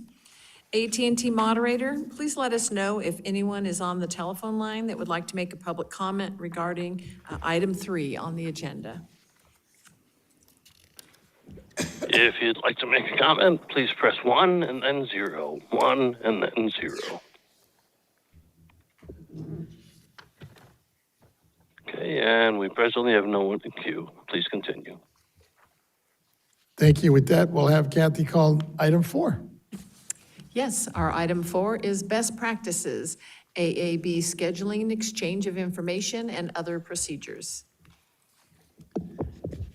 Thank you. Before I call up some of the speakers we've heard from already on this item, just want to remind folks that item 4 is related to the AAB best practices, including scheduling, exchange of information, and other procedures. Back in April, we heard testimony about some bottlenecks in the AAB process, including the rules to require the exchange of information between parties, the need for additional guidance and practices regarding good cause, and recommendations for best practices on scheduling appeals. As above, there is existing guidance on each of these issues, much of which has been referenced in our memo, and we are looking for some discussion and why these areas continue to create bottlenecks and how the BOE guidance on them could be updated or improved. And with that, I'd like to welcome back Mr. Parker, Thomas Parker, if he's still on the line. Yes. Yes, sir, I am on the line. Appreciate the chance to speak before the board as always. First, in terms of very quick context for this issue of exchange of information, there is only one Revenue and Taxation Code exchange of information statute that is done within the context of an AAB appeal. And that's the section 1606 exchange of information process. But that's only triggered when at least one of the two parties makes a formal request for that the other side give information. Otherwise, it's not triggered at all. All of the other information exchange processes are through statutory schemes outside of the AAB process. The section 408, where the taxpayer can ask for information from the assessor. The 441D, where the assessor can ask information of the taxpayer. And there's also the 454 and the 468. Those are Rev and Tax Code section procedures solely between the assessor and the taxpayer. So really, there is very little, if any, direct control that AABs have over getting the parties to exchange information and allow for a meaningful hearing that is informative to everybody.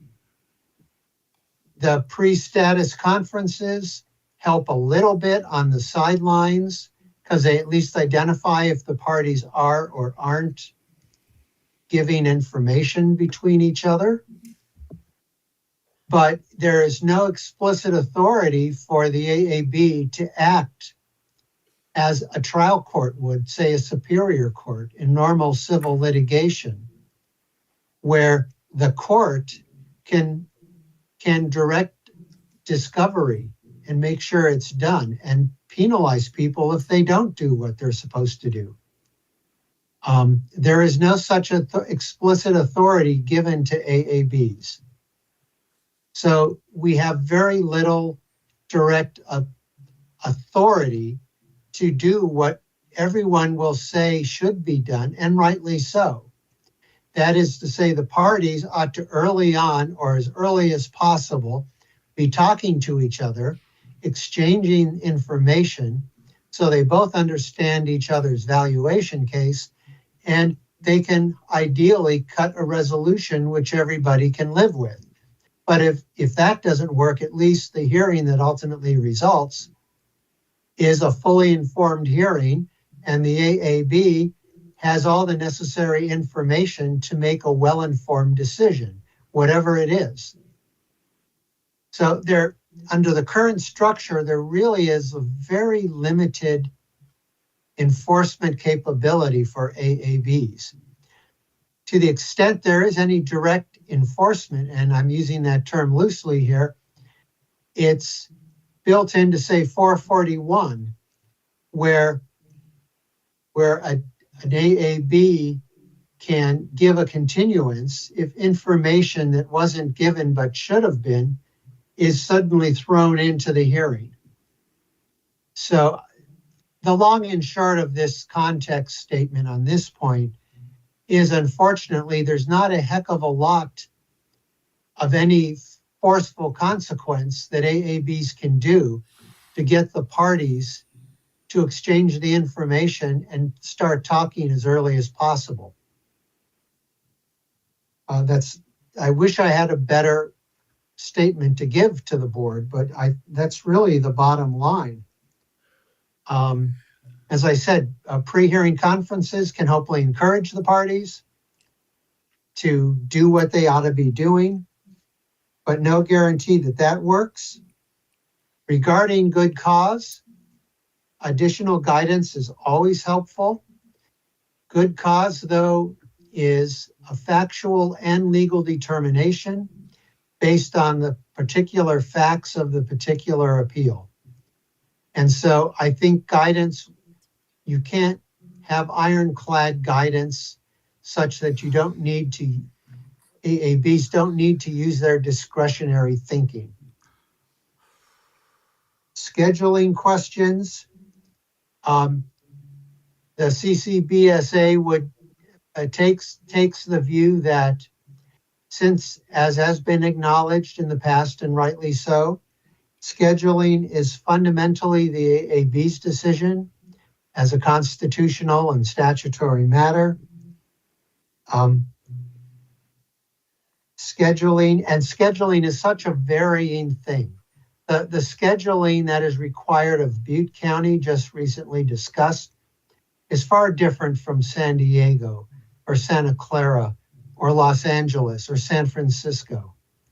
So I think the board, if they want to get into the guidance on good cause issue, which is a legitimate inquiry, by the way, I'm not pouring cold water on it, you need to remember that it's a very factually driven thing.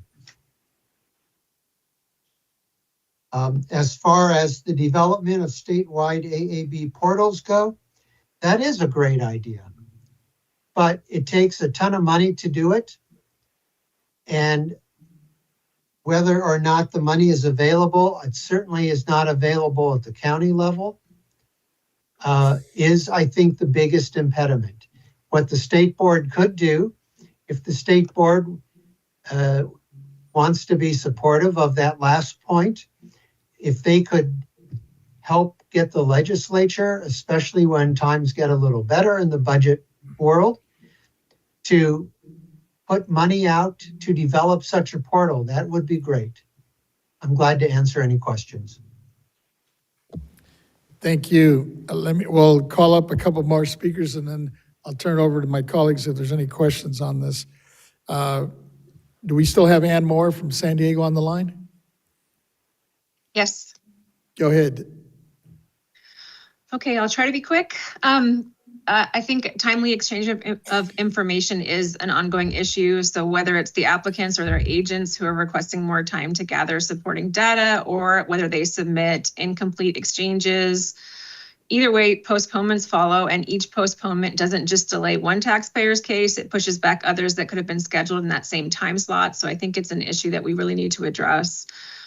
We recommend that the BOE expand on the foundation of LTA 2018-055 by establishing additional guidance, especially as it relates to the determination of whether good cause or whether the exchange of information occurred within a reasonable time period. I think that's really the only guidance that we have right now, is that it needs to occur within a reasonable time period. And again, without training, I think our board members are unsure about what that entails. But I think just as important, guidance should explain how failures in exchange of information should be enforced or weighed when making good cause determinations.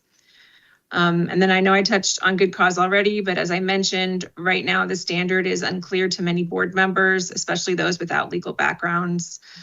And as a result, boards almost always err on the side of caution and grant postponement requests, even if it's, the third or fourth time, not necessarily because good cause is present, but because members don't feel confident denying them.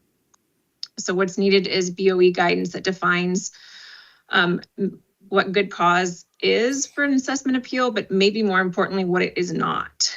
The guidance could build on property tax rule 323 and the related LTAs, but again, needs to be delivered with practical examples that can be incorporated into statewide training. And then finally, I want to address the idea of a statewide portal.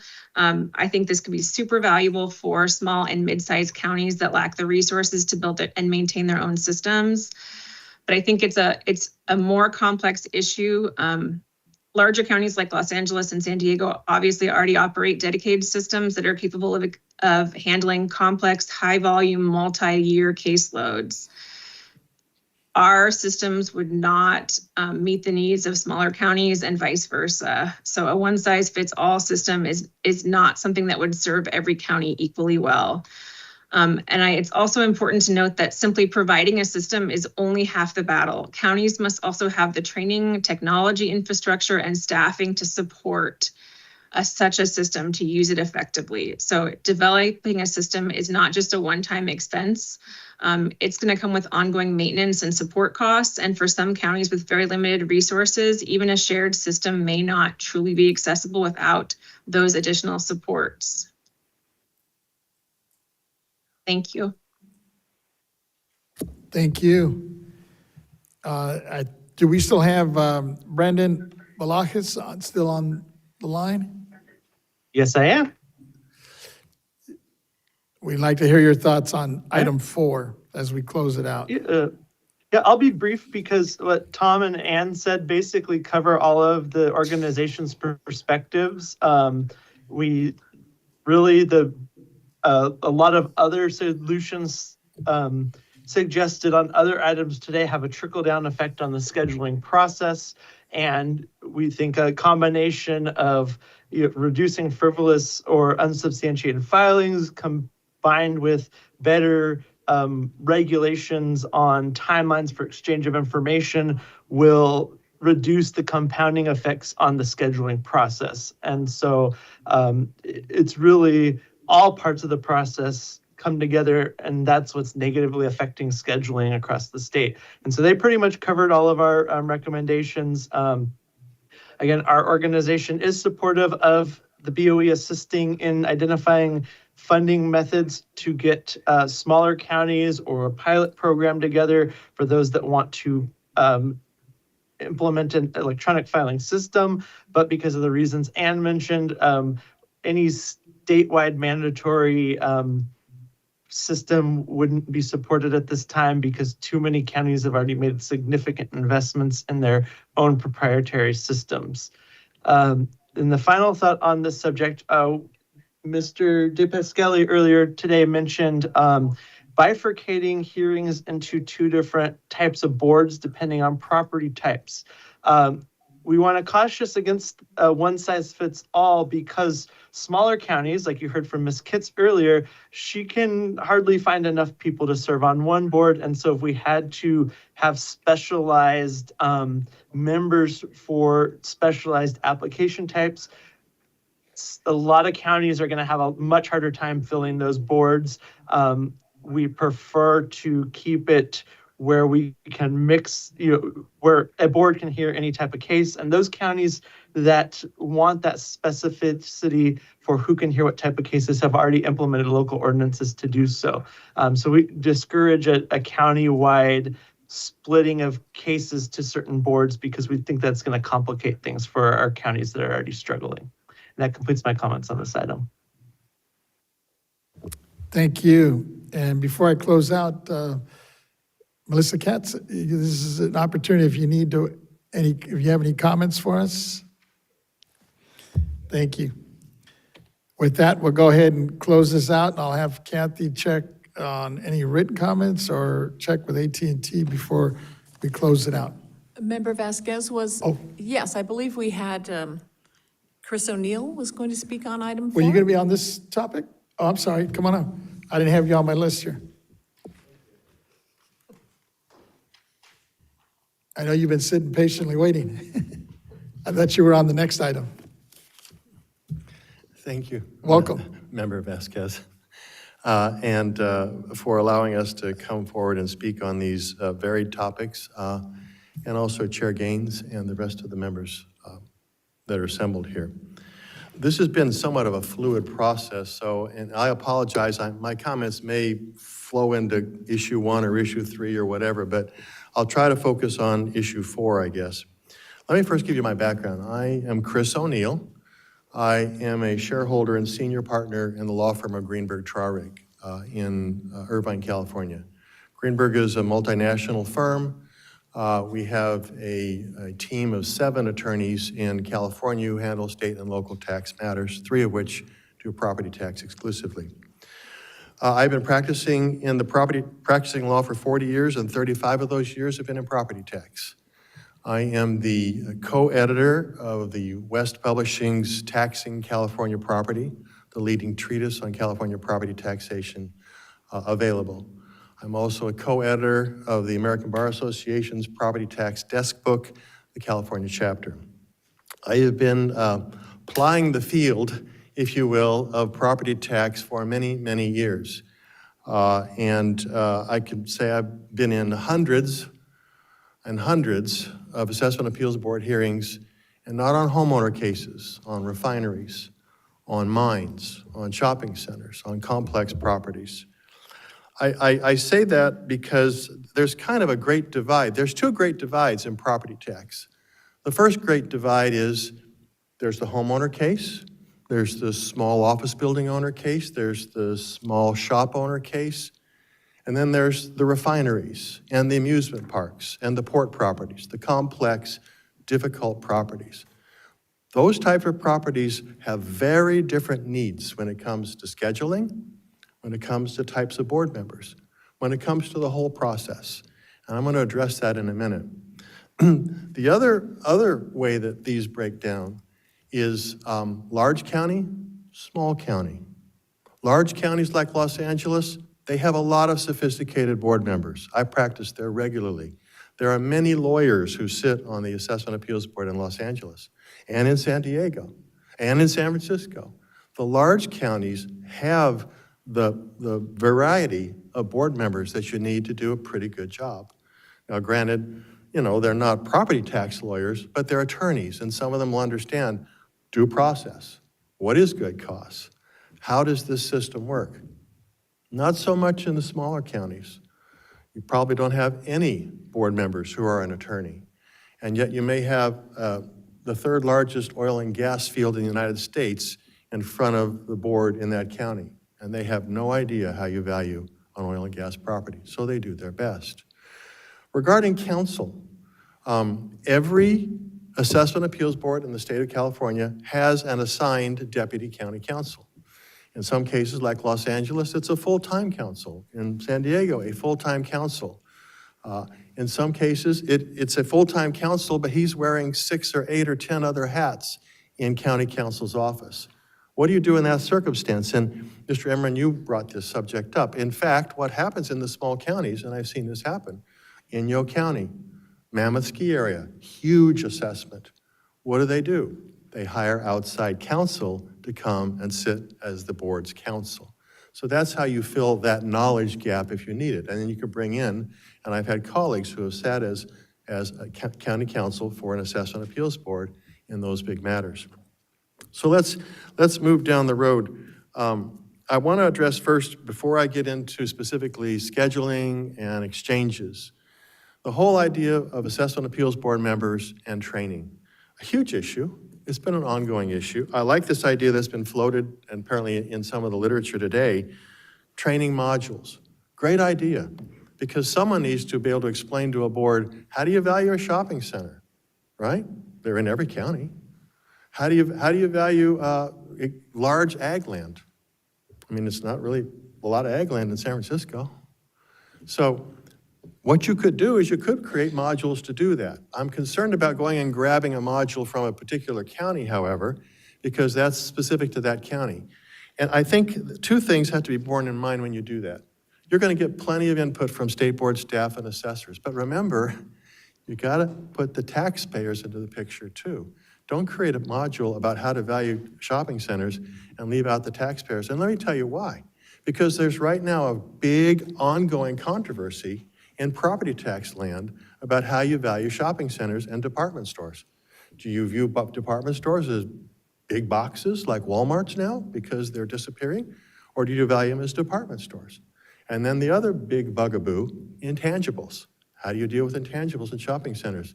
I have been at the forefront of the intangibles issue for 30 years. The Olympic and Georgia Partners case that came out 2 weeks ago, that's my case. We argued that in front of the Supreme Court. Most every one of the intangibles cases that's on the books published is my case, okay? So I understand the difficulties and the nuances, and it's not cut and dry. You cannot just create a module and say, here it is. If you do, you better have me involved, and I'm gonna say, there's this view and there's that view, and board members, you're gonna have to decide how to decide this case. So don't leave the taxpayers out of the process. Number two is, remember, your charge under Rev and Tax Code Section 169, or it's 167, is to ensure uniformity and consistency in the application of the property tax laws in this state and the property tax regulations. If you go and adopt something that LA County did, it may not be suitable for Santa Clara or El Dorado or Imperial, right? So great, take the idea from one of the other counties, but it's gotta be consistent statewide because that's your charge. That, regardless of funding or whatever, you sit over this whole system and you have to ensure that it's all gonna be uniform because that makes it fair. That makes values consistent statewide and the way it's done consistent statewide. So let me move to the concepts that I'm assigned. Scheduling. That's Property Tax Rule 323, Assessment Appeals Manual, pages 97 and 98. Just prior to COVID, in 2020 and 2019, CADA led the charge to amend Rule 323 and to modify the Assessment Appeals Manual to deal with continuances and to deal with postponements. And that was summarized in LTA 20-033. Matter of fact, I led the charge. I wrote the draft of the rule. I wrote the language that was going to go into the Assessment Appeals Manual, most of which was adopted. I thought that we had also put in what is good cause. Apparently we hadn't, but sitting in a file back in my office is a one-page summary of what is good cause that CADA must have presented during that interested parties process back in 2019 and 2020. I am happy to supply that to the board and let that maybe be the starting point for talking about what is good cause. Yes, we do have to define what is good cause for a postponement because that impacts how your scheduling is going to work, how well your system works. It's been discussed by Mr. Parker. Pre-hearing conferences are great if they're used, this is Property Tax Rule 305.2, if they're used judiciously. If you bring the parties together and you say, hey, everybody, we are going to have a hearing on this date and this date and this date. Are you available? Is your appraiser available? Are you available? Your out-of-state appraiser, can he be there? This is what they do in court. We call it a trial setting conference, a TSC. You come in front of the judge says, everybody, we're going to have a trial on this date. You all ready? Because once I set that date, I'm expecting everybody to be here. Now, here's a practice that some counties engage in and others don't. In San Diego County, you're actually supposed to, when you get a hearing notice, you're supposed to let the board clerk know, I'm going to be there. And if you turn the form over on the back, it says, please call and confirm your appearance. In Riverside County, in the Assessment Appeals Board, you have to send back the form saying, yes, I will be there, or no, I won't be there, and asking for a postponement. That solves a lot of problems because when someone shows up, you didn't return the form, did you? Or you did and you said you'd be here and then you didn't come, right? Now, LA County doesn't do that because it's a very complex, enormous system. Fortunately, they've been able to find other ways to reduce their backlog. But one way to ensure there are no no-shows is have a form that says very clearly, are you going to be there or not? And the Riverside County Notice of Hearing specifically says, are you going to be there or not? Fill it out, send it back. So, and then if you don't, then the clerk is not happy with you. So, you know, calendaring homeowner cases, look, a homeowner case takes 10 to 20 minutes, okay? You can do 30 of those in a day. You put them all on calendar, those who show, you get them done. If you use a virtual calendar, virtual hearing format like in LA, you get many of them done all at once. Those, remember I told you about big cases, little cases? Little cases and homeowner cases don't clog up the system. It's my cases that take 15 days to try. And how they clog up the system is this. We show up, and no one has told us exactly how many days we're going to get. We show up on day one. The board says, thank you very much. We get the introductions to the witnesses qualifications, halfway through my witness's appraisal report, and then we're out, we're done for the day. It's 4 o'clock, we got to go home. Oh, we're coming back tomorrow? No, you got to come back in, let's see. Oh, we don't know the date yet. We'll let you know. 4 months later, you come back, and then you do it, and then you're not done yet? No, we have, it's going to be a 5-day hearing. Okay, well, can you come back in 6 months? And we keep clogging the calendar. No Superior Court judge would do that. He would say, I'm scheduling this for a 5-day jury trial. You're going to be here, and you're going to finish in 5 days. And there are a few AABs who will force you to do that. Or there are AAB clerks who will tell you, okay, I'll give you a block of days. But sometimes we get pushback. One thing that would help a lot is if we could segregate the cases, the complex from the simple ones, and then get clerks to say, how many days do you need? Use a pre-hearing conference to get us all to come in and agree. And then they say, you've got 7 days to try this case. You have 7 days. You don't have 8. And if you're going to take less than 5, you better let us know. And you better be there with all your witnesses and no excuses. I would do that. I mean, every Superior Court judge and U.S. District Court judge requires me to do that. Why wouldn't I do it for an AAB?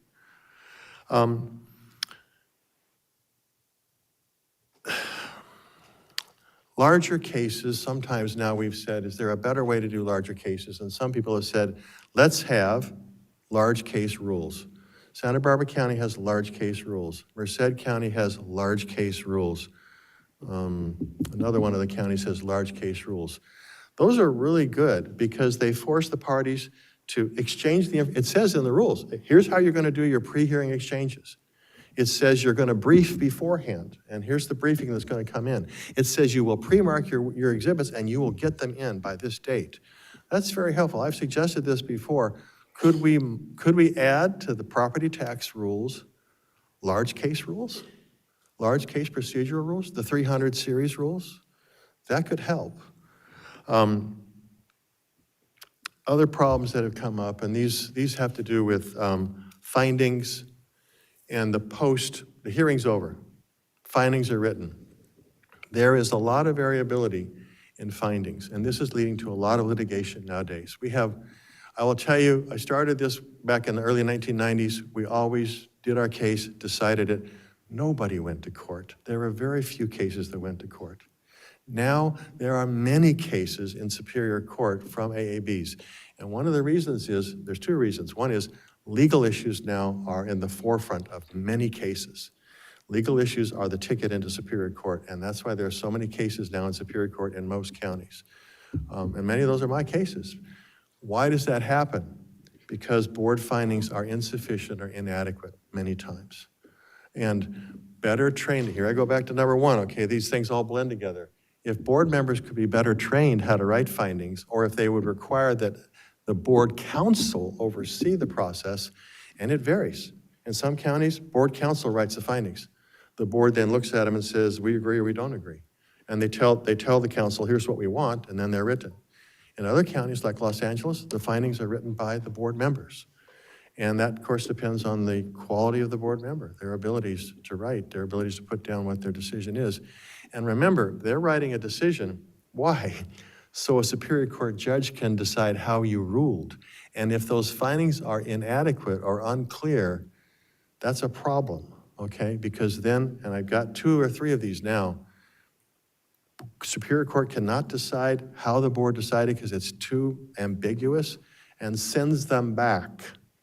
okay? That does two things. One is it takes more time, and number two is, in some instances, it causes a motion for attorney's fees against the county because the county board did not adequately provide findings.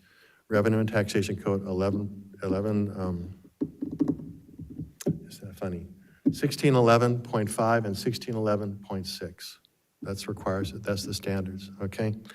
Let me move on to exchanges of information because I'm taking too much time, but there's only two types of discovery that occur in assessment appeals. One is well before hearing exchange, and they're not exchanges, they're information requests. Assessor requests under section R&T code 441, applicant requests under section 408. No specific time to respond. It can happen the day after the appeal is filed, or it can happen 3 weeks before the hearing occurs. No method of enforcing compliance by the boards, because the boards do not have power of contempt. The assessor can go through some processes to engage a Superior Court judge, but that's rather complicated and rarely happens. If you go to hearing and something that the assessor requested of you in a 441D request shows up at the hearing, the only thing the board can do, despite the language in the rule, is to postpone, okay? It does waste time. It's not a good thing.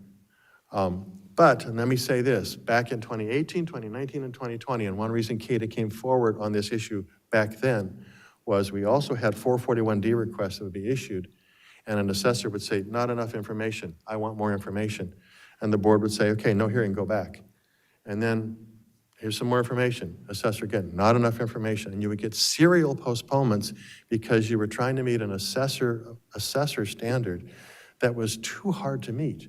And basically, the applicant does not have to supply every single shred of information that an assessor wants to get a hearing. What was happening was boards were denying applicants due process and getting them to hearing in order to satisfy an assessor's specific request for a certain piece of paper that maybe didn't exist, or for whatever reason the applicant can turn it over or just didn't want to. Now, that's the first type of discovery. The other type was talked about by Mr. Parker as a 1606 exchange. That is a mutual exchange. Once one side starts it, it has to happen at least 30 days before the hearing. The other side must comply, must respond. It's helpful because it does put the information out there that's necessary for a discussion about settlement. I almost always use a 1606 exchange. I've kind of trained assessors around the state that we're going to do this, and sometimes now they initiate the exchange, and it's helpful. It also includes penalties. If you don't respond, then you end up with moving the hearing off again. This is always going to be this way until they change the Constitution so that the assessors, AABs have the power of contempt and can send the sheriff out to arrest somebody or to do something because they didn't comply. Which, by the way, we've had assessors' offices tell taxpayers, if you don't comply, you're going to go to jail. And that's not the law. There's multiple steps that are required. You can't ultimately go to get in trouble, have a civil penalty for not complying, but there's multiple steps that have to be involved, and only a district attorney can bring an action against somebody to send them to jail, not an assessor. I think the system works pretty good, this process of exchanges, 1606 exchanges, as long as it's not abused. Now, we have an assessor in the Bay Area who, one member of that assessor's office, who says, I need your 1606 exchange. Okay, well, we've given you everything. You didn't give me the appraisal that you're going to use at the hearing. And we're like, well, we're not at the hearing yet, and I don't have to give it to you to the hearing until we're at the hearing. Well, then I'm going to tell the board not to schedule you. And again, exchanges are great to help maybe cause settlement, but you can't use it, you can't weaponize it. And this is what sometimes happens with these 1606 exchanges, they get weaponized. Pre-hearing conferences, by the way, in this whole area are great. And that's, if you look at the complex rules of counties like Merced or Santa Barbara, they use those pre-hearing conferences in order to resolve all the issues before hearing, just like a Superior Court trial judge. Is all the discovery done? Are all the depositions finished? Are all your requests for admissions completed? Yeah. Is everybody ready for trial then? Yes, we're ready for trial. Okay, I'm setting you for this date. That's a good use of the pre-hearing conference process. Let me add one more thing. There was said that the assessment appeal application should be accompanied by the appraisal that supports the opinion of value in the application. One, just a practical problem, and it was hinted at by a clerk. The appraisals that I get for a complex property are about 250 pages. Can you imagine an AAB, a paper file system pretty much, receiving an assessment appeal application, 2 sheets of paper, attached to it is 400 pages. And then they're going to go put it in the file cabinet. How many more file cabinets would Los Angeles County need in order to hold all of those 200 to 400 page appraisals? Number 2, Revenue Tax Code 1609.4 says that the opinion of value that an applicant puts on an assessment appeal application is not binding for purposes of the board hearing, okay? It's a guide. Now, is it fair, as was suggested? Well, don't put 0, and I agree with that. That's a bit fraudulent to put, well, I think my property's worth 0. But you know, if I know that the market's down 25%, does it make sense for me to say, I think the assessed value should be 25% lower? I think that's fair, you know? So, but that's just a rule of thumb in order to put a number in there, and that's how I try to do my assessment appeal applications. I think those are my comments. I appreciate your allowing me to speak on this. I have been working in this field a long time. I do kind of have a body of knowledge, and I'm always happy to share it and help. Because I would agree with Mr. DePasquale, we generally get along. It's a lot better now than it was 10 years ago. We've streamlined a lot of things. We still have issues. But look at Los Angeles County. They're down to a backlog of 5,000. They used to carry 25,000 to 35,000 appeal backlog. So things are getting better all along. So I take any questions if you have them. Thank you. I think we have our Chair Gaines has. I just want to thank you for your comments. You had, so many good suggestions, and I'm just hoping that that dialogue continues between the BOE and you and the AABs, because I think we have an opportunity here to get it right, or at least get it better. And so I would agree. I think we need your experience and wisdom. So thank you. Member Schaefer, I guess so. Well, I was very impressed with your entire presentation. I'm so happy you came here today. It's also very practical. I don't know why we have to argue for its practicality. It's just that a lot of people are tone deaf. And I hope the board learned as much as I did. I'm happy it was helpful, and thank you very much for your nice comments. I think we're good. Thank you. You definitely gave us a lot to think about, and we'll include this, and we'll come back with a report on this. With that, that closes out item 4. Yes, we do have a written public comment. Yes, go ahead. And we'll go out to AT&T as well. But let me start with our written comment. This was just received at 3 o'clock today. Good afternoon, board members. My name is Jenny Ostroth, and I'm representing Digital Foundry, a California-based software consultancy dedicated to modernizing public services through human-centered design and custom technology solutions. In 2022, our team worked with the Los Angeles County to map assessment appeals board processes, identify key bottlenecks, and propose both procedural and digital solutions to improve efficiency and the taxpayer experience. That effort gave us a deep appreciation for how critical AAB operations are to ensuring fairness, trust, and timely property tax administration across the state. We have been encouraged by the spirit of collaboration and the testimony presented at these work group sessions. Ms. Tran's recent presentation highlighted the impact of virtual hearings, digital tutorials, data-driven scheduling, and multilingual resources in LA County. Her recommendations for an annual statewide training conference an AAB registry, and monthly public education seminars demonstrate how counties can learn together and share innovations for broader impact. Looking ahead, we strongly support several modernization opportunities already identified by this board and by stakeholders. Development of a statewide AAB portal, modeled on the Prop 19 exemption portal, to unify and streamline processes across counties. As we have discussed with members of Mr. Vasquez's team, the ultimate question is the entity who would build and maintain this kind of system. If that is hypothetically COTB and there is funding allocated, the technology implied is a high impact and 100% doable given the functionality implied.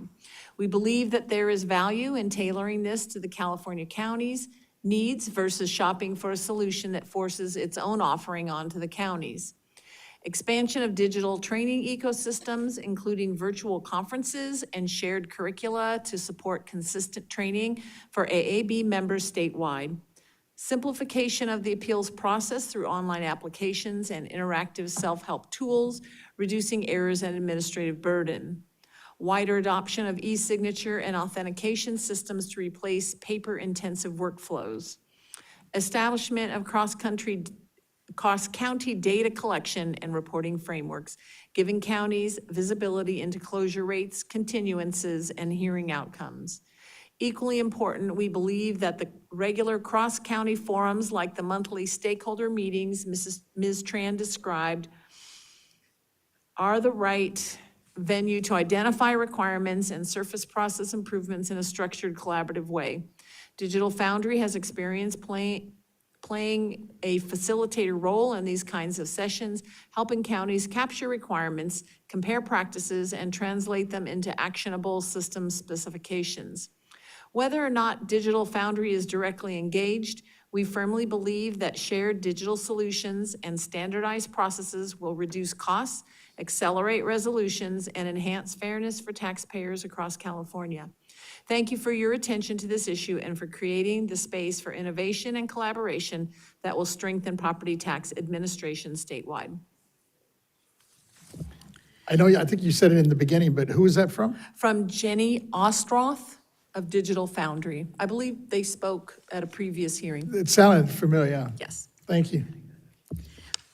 Do No, you have a comment?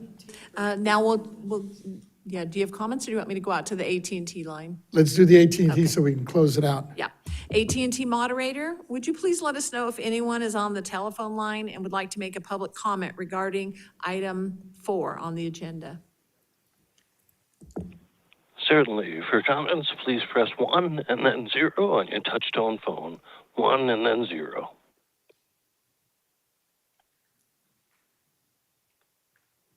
Okay, and we have no one in queue. Please continue. Thank you. Our next item is item 5, best practices, AB 1879 implementation, e-signatures, and possible expansion to the AABs.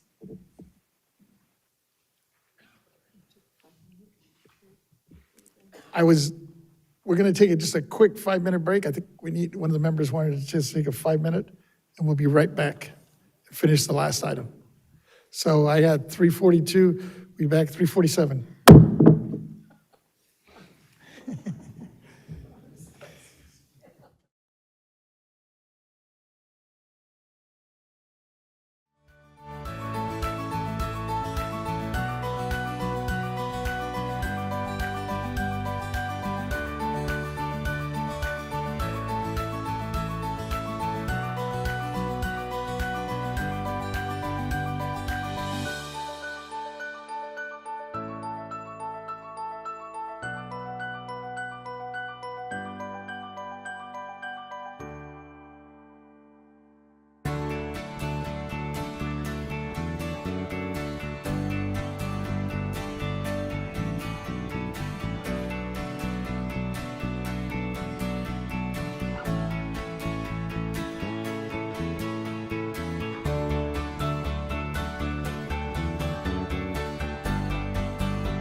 Okay, we just closed out item 4. Now we're going to go on item 5. And if I can have Kathy read the item, and then we'll go ahead and start with our speakers. Certainly. Item 5, best practices, AB 1879, implementation, e-signatures, and possible expansion to AABs. Thank you. Last but not least is the item 5. Our final item is following up on another major issue, which was the focus of our meeting back in April, AB 1879, implementation of e-signatures and the incorporation of technology into the property tax ecosystem. This may be shorter than the previous ones. There are 2 issues we are hoping to get recommendations on, including, 1, recommendations on the BOE guidance on e-signatures and discussion on how the e-signature process can be incorporated into the AAB process. Regarding BOE guidance on e-signatures, it is our understanding that the guidance in question is intended to address what kinds of e-signatures are acceptable. And as to the second issue, while AB 1879 was aimed at assessors, we are hoping to get some recommendations from our participants about how they are or how they would like to incorporate e-signatures into their process. With that, I would like to introduce our first speaker back, and I believe he's still on the line, Mr. Parker. You still with us? Thank you. Yes, yes. Go ahead. Okay, thank you. I think on this issue, all the details of the CCBSA position is set forth at pages 14 to 15 of the letter of September 16th, 2025. I will just hit some of the high points. As you noted, Mr. Vasquez, AB 1879 explicitly applies only to assessors, not to AABs. So AABs need clarification. They need interpretation of existing law regarding whether or not 1879 applies to AABs and the application process for appeals. The next point is a very technical point, but it's been touched on already by some testimony from the LA Assessor's Office earlier today. Digital signatures and electronic signatures are not quite the same in a technical sense. State board guidance being clarifying whether it's digital signatures or electronic signatures would be very helpful. Until all 58 counties have the ability, the resources to have an e-filing system, this is an issue which should not be made required statewide for very practical, pragmatic reasons. But where counties do have an electronic filing system, the guidance would indeed be very helpful to help those with the capability at the current time to implement some form of electronic signature acceptance. As a very general matter, it is a good idea. Unfortunately, real life is not yet there for any kind of state mandated e-signature / digital signature acceptance with all 58 counties. And I'll let Brendan speak to the extent he wants to on the points at page 14 to 15 of the CCBSA letter. And I'm glad to answer any questions. Thank you. With that, is Ann Moore still available from San Diego? Yes, I am. Go ahead. I'll try to be super brief, but I do want to mention that in San Diego, our county council has determined that current BOE guidance combined with AB 1879 creates enough ambiguity that we do not allow electronic signatures or e-filing on assessment appeal applications. I know that other counties interpret that same guidance differently, but that is exactly what Kate had mentioned when they said that there are inconsistent practices across the state. I think that there are 3 areas where BOE clarification could bring some more consistency. The first being terminology.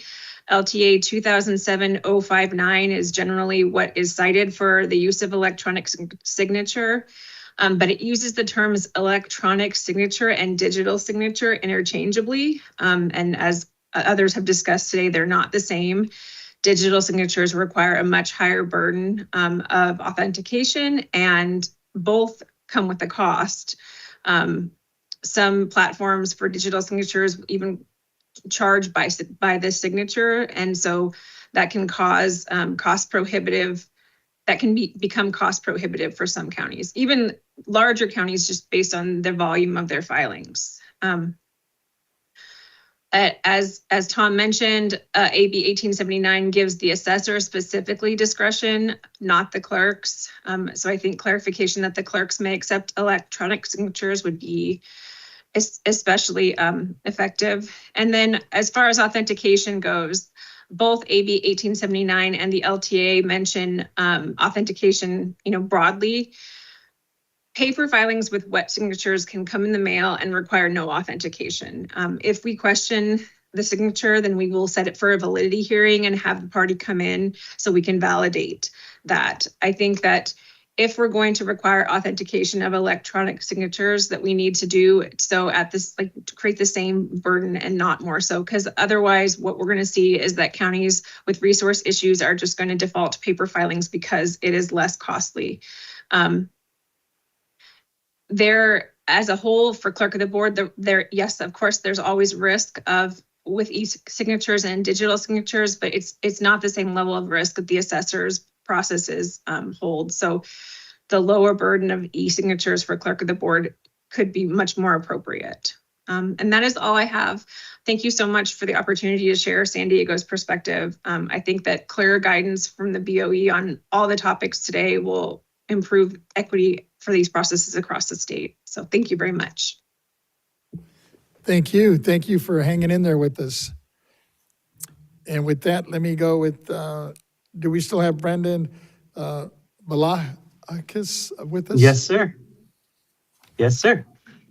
Go ahead. All right. So CCBSA recommends that the BOE issue clear statewide guidance on the implementation of AB 1879 to resolve ambiguities in the statute and LTAs regarding authority, terminology, and authentication of electronic signatures. Specifically, guidelines should clarify the clerk of the board's role in accepting electronic signatures on the AB applications, adopt the statutory definition of electronic signature to avoid confusion with digital signatures, establish baseline authentication standards, and authorize a validity hearing process for disputed findings. These actions will reduce uncertainty and inconsistency across counties, ensure equitable treatment of taxpayers, and allow AB 1879 to achieve its intended modernization benefits without requiring BOE to manage case-by-case clarifications.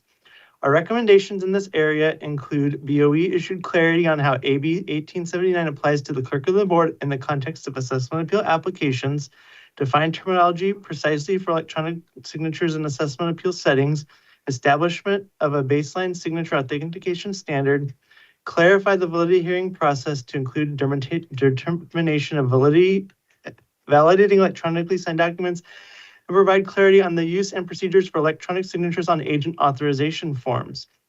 Clear BOE guidance will harmonize implementation of AB 1879 across counties, ensuring consistent treatment of taxpayers. And so, as Ms. Moore was saying, this differs county by county across our membership of which county's legal counsel says BOE guidance is enough, we can't have electronic signatures, and which counties have the opinion of San Diego where it can't. And so like our request for clarity on who who can and can be not be a board member, we think it would be helpful for BOE to develop guidelines on what clerks of the boards have available for them for electronic signature. Is existing options sufficient? Do things need to be changed? Because there's just a myriad of different guidelines on electronic signature. Further, earlier today, Deputy Controller Ehrman asked about the wet signatures on the agent authorization forms that LA County brought up in their presentation earlier on. That comes from the California Business and Professions Code, which regulates signatures on agent authorization forms. And so there's this whole nother non-BOE process that is then tied into agent authorizations. And I'll let our legal representative, Tom Parker, talk on that more if he wants from the legal perspective, but that's definitely an area where the BOE staff would need to dig into is what is the permissibility of electronic signatures on agent authorizations? Are the existing rules sufficient? Do we need to modernize the rules? Because that one area of the Business and Professions Code comes into play on agent authorizations, and a lot of counties differ on how they interpret that. And so, and I'm not sure if a CADA representative plans to speak on this subject, but we'd also be curious what their position is on, how agent authorization signatures electronically could work because of these varying guidelines. So with that, in conclusion, on behalf of the Clerk of the Board of Supervisors Association, we thank you for the opportunity to present our positions to your board today, and we welcome the continued opportunity to engage in discussions that move us all forward. That completes my comments for today. Thank you. Thank you. And our last speaker on this topic is Paul Waldman from CADA. Welcome. Thank you. Thank you, Vasquez, for putting this together. Thank you. Thank you, Mr. Chair and members of the board. I really appreciate the process here. A lot of what I'm going to say has kind of been said, so I'll just highlight a few of the things here. I also really want to thank Mr. Vlahakis for the paper that he submitted recently. Really, I thought very well covered a lot of these issues. I don't know if everyone's had a chance to read what he wrote on there, but a lot of what I have to say is what he said. I thought he did lay it out quite well. A couple of the big issue, as everyone is saying, is what is an electronic signature? There's a lot of names for it. There's a digital signature, there's an electronic signature. I know that at the Taxpayer Bill of Rights hearing, they talked a lot about the facsimile signature, right? Which I think is what we're calling an electronic signature here, right? So that can be anywhere from, someone signing it and scanning it and sending it in, right? That's kind of a facsimile signature. It could be an Adobe where you type it in the name. Or Adobe Acrobat also has the ability to digitally sign it. So it's a digital signature.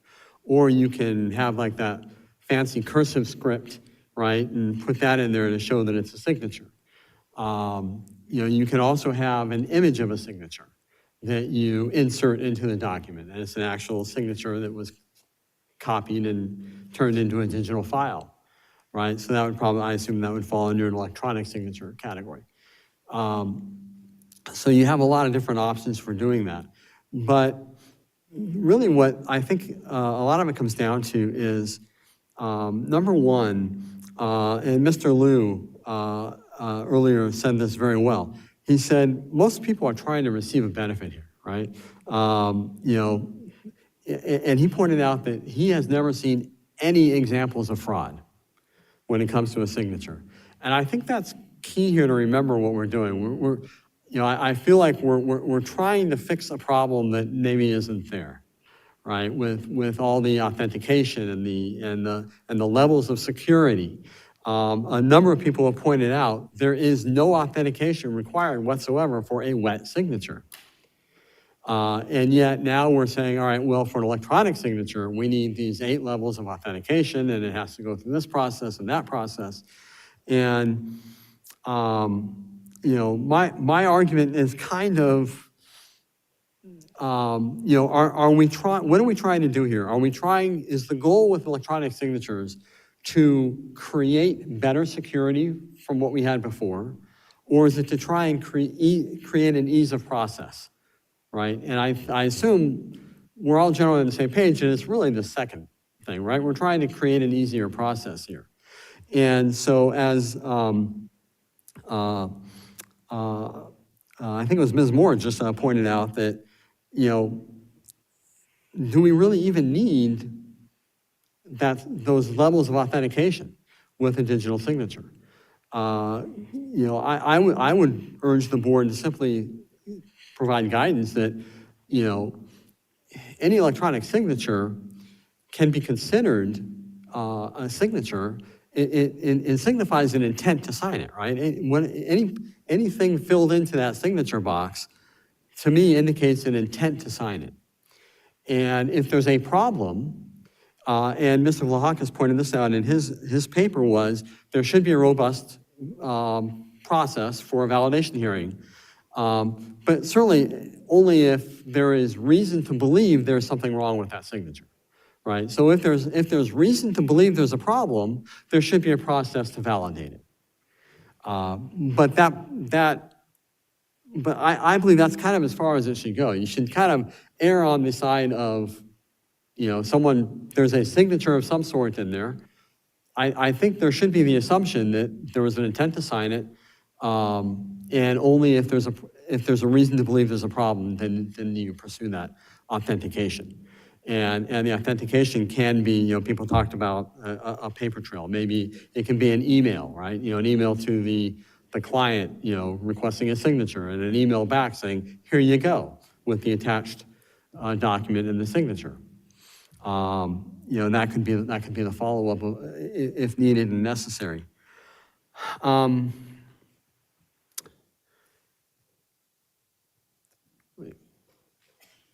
Check one more thing here.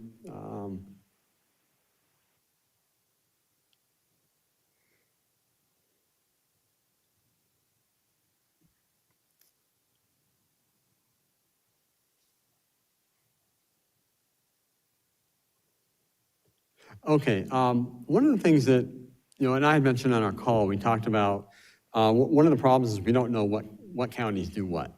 And we had suggested potentially a survey of the counties. You mentioned that those don't work out so well. And Mr. Vlahakis pointed out, he said, well, this could be easily accomplished by the annual assessment appeal application.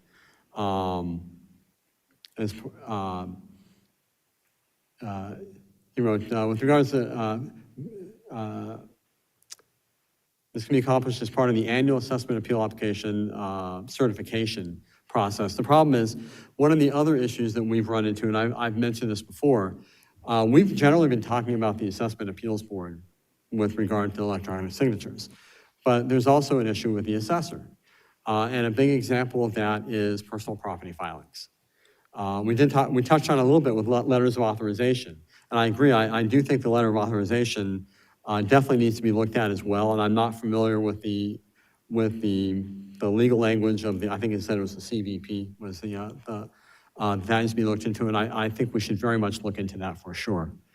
With regard to 571L filings, that's purely an assessor function. And it would make everyone's life a lot easier if there was a much broader acceptance of a simple e-signature, digital signature, facsimile signature, whereas, you know, some require wet signatures. And part of the problem is, and I've said this in the previous discussion, you've got so many processes when you're filing, right? You've got online filing processes. And for online, you've got the SDR process, which is the batch operating system. You have the ESDR process, which is the individual filing system.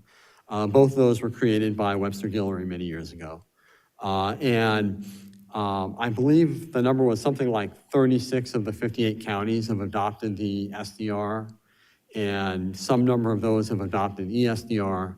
Some counties use a third-party program called Megabyte. Some counties don't accept any of it. And so what happens is when you have professionals who file many returns, dozens of returns, hundreds of returns, sometimes thousands of returns, if they have to do some with this process and some with that process and some with this one and some have to do by hand and some do this way, it's not worth it. It becomes too much of a headache. And so you do them all by hand. You do them all by paper. And what that does is that creates a much bigger burden for the professional, but more importantly, a much bigger burden for the county. Because now instead of getting electronic filings, they're getting paper filings that they have to go through, right? And with wet signatures that they don't have to authenticate, right?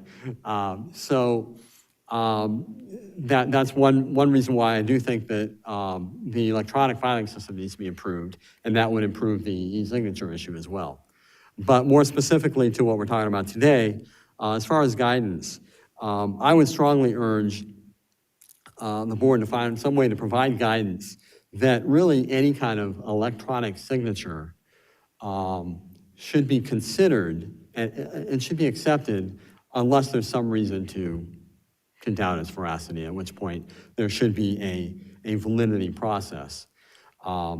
And one last thing I forgot to mention with regard to 571Ls, there are some counties, I know of at least one, and I think it's two, that require a wet signature. And if you digitally sign it, and you file it on the deadline and you sign it with an electronic signature, they will issue a 10% penalty because they don't consider it signed. And that's a problem. That's a big, big penalty because they don't like the way you sign the form. And that's really, I think, one of the bigger pain points of this whole electronic signature issue and why the whole thing kind of needs to be cleaned up and gotten passed. That's really all I have to say. I'm happy to answer any questions, and I thank you all for your time. Thank you. Do we have any questions or comments? Seeing none, I think we're good. Appreciate for your comments and suggestions. Thank you. With that, that was the last speaker on this topic.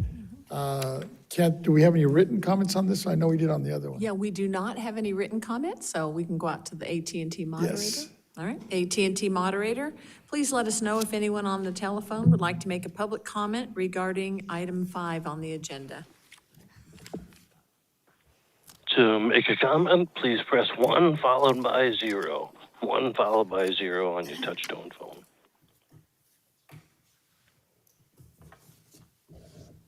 And we presently have no comments. Please continue.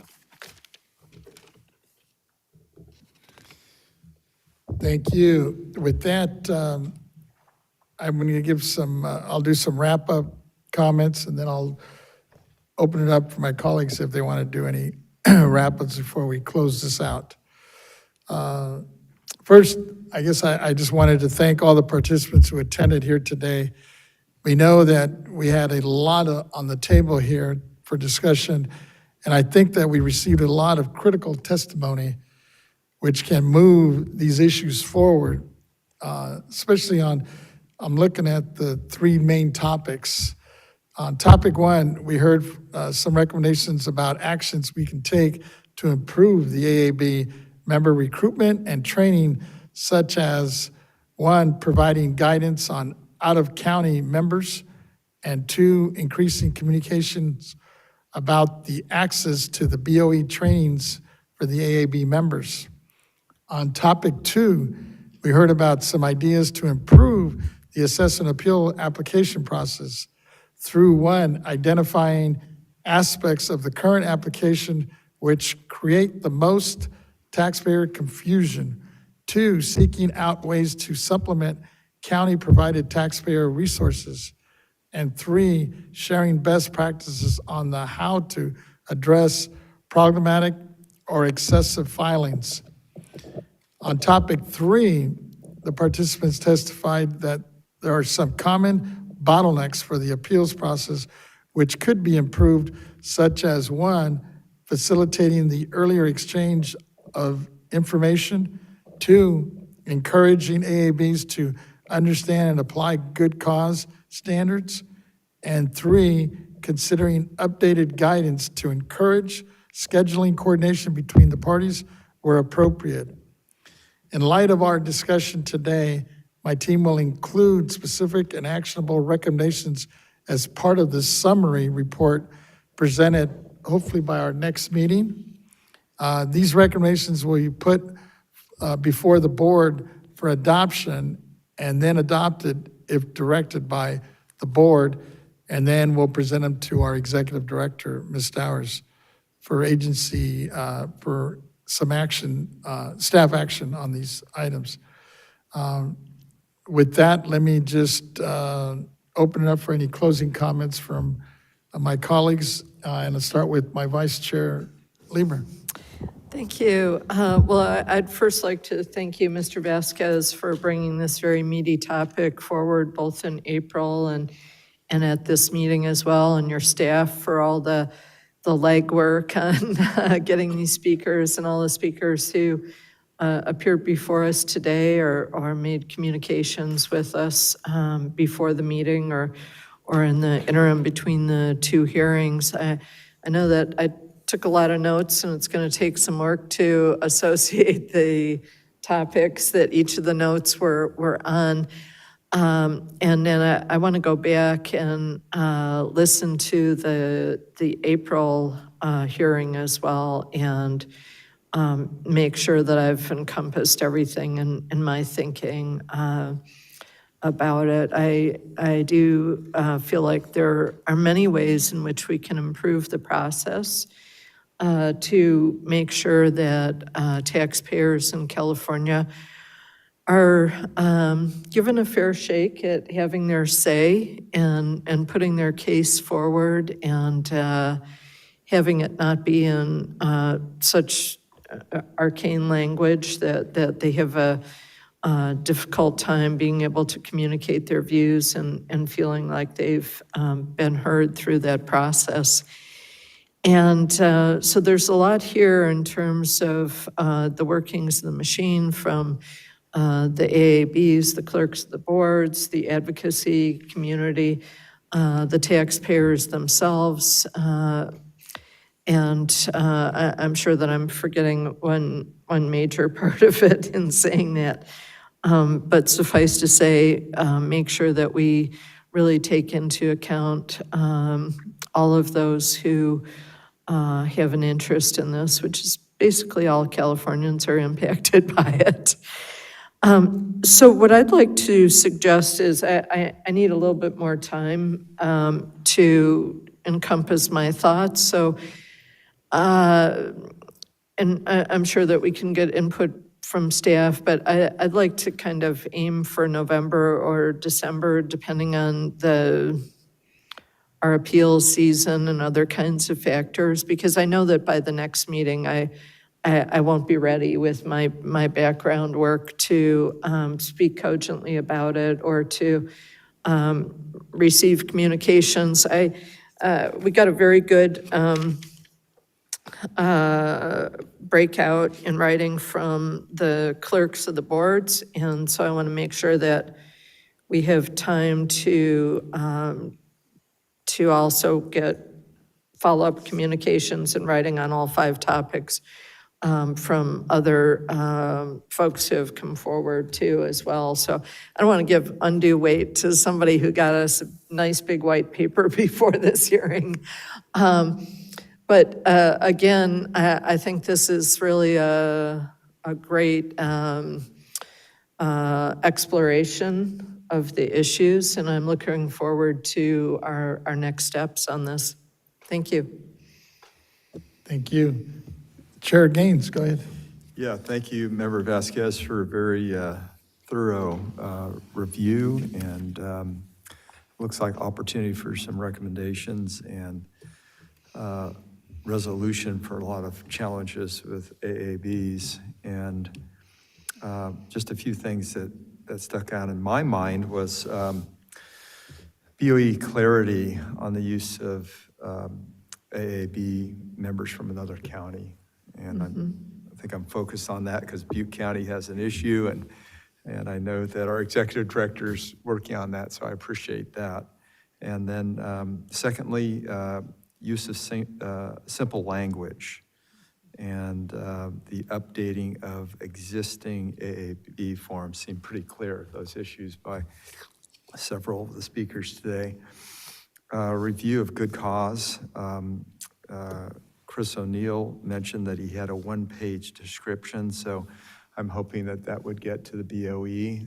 The BOE will review it and put their input into it, edit it if they felt necessary, but that kept coming up, this definition of good cause and how important that is. Fourth would be AAB rules for digital signatures and then the corresponding e-file system that those counties would need as they move forward on a per county basis in that regard. Number 5 would be LTAs in other languages and other, I guess, other information. They were talking about some rules. So was it 800 and 801? I'm trying to remember, but just to make sure that that's all updated, regardless of what the language is, people are reading the latest edition of that. Number 6 would be better definitions in simple language. 7 would be legal counsel with AAB-related experience. All of these are things that certainly are goals. To what extent we can actually make these happen. And, you know, I think you're going to have different results in different counties, but we can strive towards these things. And then number 8 is more AAB self-study opportunities. There's mention of training modules. And then I think, again, for citizens that are going through this process, that we make it taxpayer friendly. And all that's related to simple language and making sure we have things defined for folks. So that is my input, and thank you for a great study and discussion today. No, thank you for hanging in there. I know we went a little longer than we expected here. Deputy Controller, go ahead. Thank you, Mr. Vasquez. I want to thank you. I want to thank your office for all the hard work you have done. I want to thank the members of the public, those both online and in person that have come today. I also want to thank the BOE executive staff for sticking in there with us as well. Now, the work starts here on the BOE, seeing how we can continue to make this an easier process. And I'm looking at what our training modules will look like if we develop those, the LTAs, how many LTAs are we looking to put out, and also how we get involved in the appeals resolution. So it's a lot of good work to be done. I'm excited also next month we're hosting our assessors here and getting them involved in the process and just having their ear and resources available too. It's good to see Mr. Tudor as well. But I'm excited, and I think we can really end this year on a very strong note, because this is certainly one of the biggest work groups that I've been a part of. And now it's up to us to really carry this home. Thank you. Thank you. Once again, I just want to thank all the participants that we had today, both in person and on the air. And several of them I know stayed on throughout the whole day. I really appreciate that for those that were able to do that. And after this first meeting in April, I think, we got a good start or a good foundation. But in listening to a lot of the folks, a lot of people really went back and took this very seriously and spent some real good time, as I look at some of the written material. Some of it we got just late. So, but at the end of the day, I'm thinking now that the vice chair mentioned that maybe it's a lot to take in. So maybe we'll push it to November. I don't know what our agenda's like, but whether it's November or December, we'll try to bring back the action items. We'll put out, from our office, we'll put out our recommendation, and then we'll open it up, because I'm sure my colleagues will have other suggestions as well. Yvette Stiles. And I see the executive director. Go ahead. We do, I appreciate the topic today. It was very good.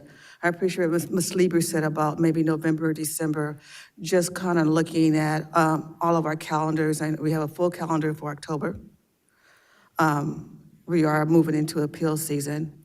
And when it comes to the recommendations, based on the board work group charter, the chair of the work group staff will be writing a report, but they always send that report back to the executive office for review.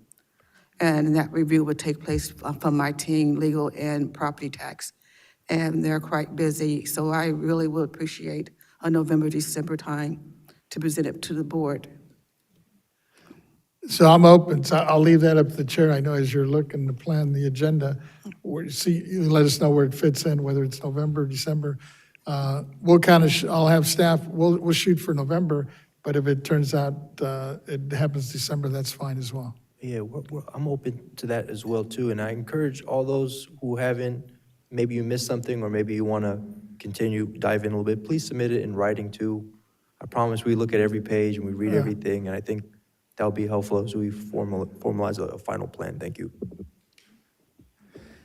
And in closing, I just wanted to thank my staff. I know I had them working hard, Chris, we had Alex and Juan here, Jomil and Jean were not with us, but did a lot of the prep to get this all done, and just coordinating several of these speakers. I know the interest from all the folks that were back in April, I was surprised they all wanted to come back. We actually had other folks that wanted to chime in as well.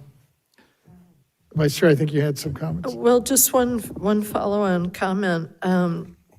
Several times during the day when we were talking about, needing clarity on legislation or areas of policy where there really isn't statutory support for the BOE to necessarily take a complete action on it.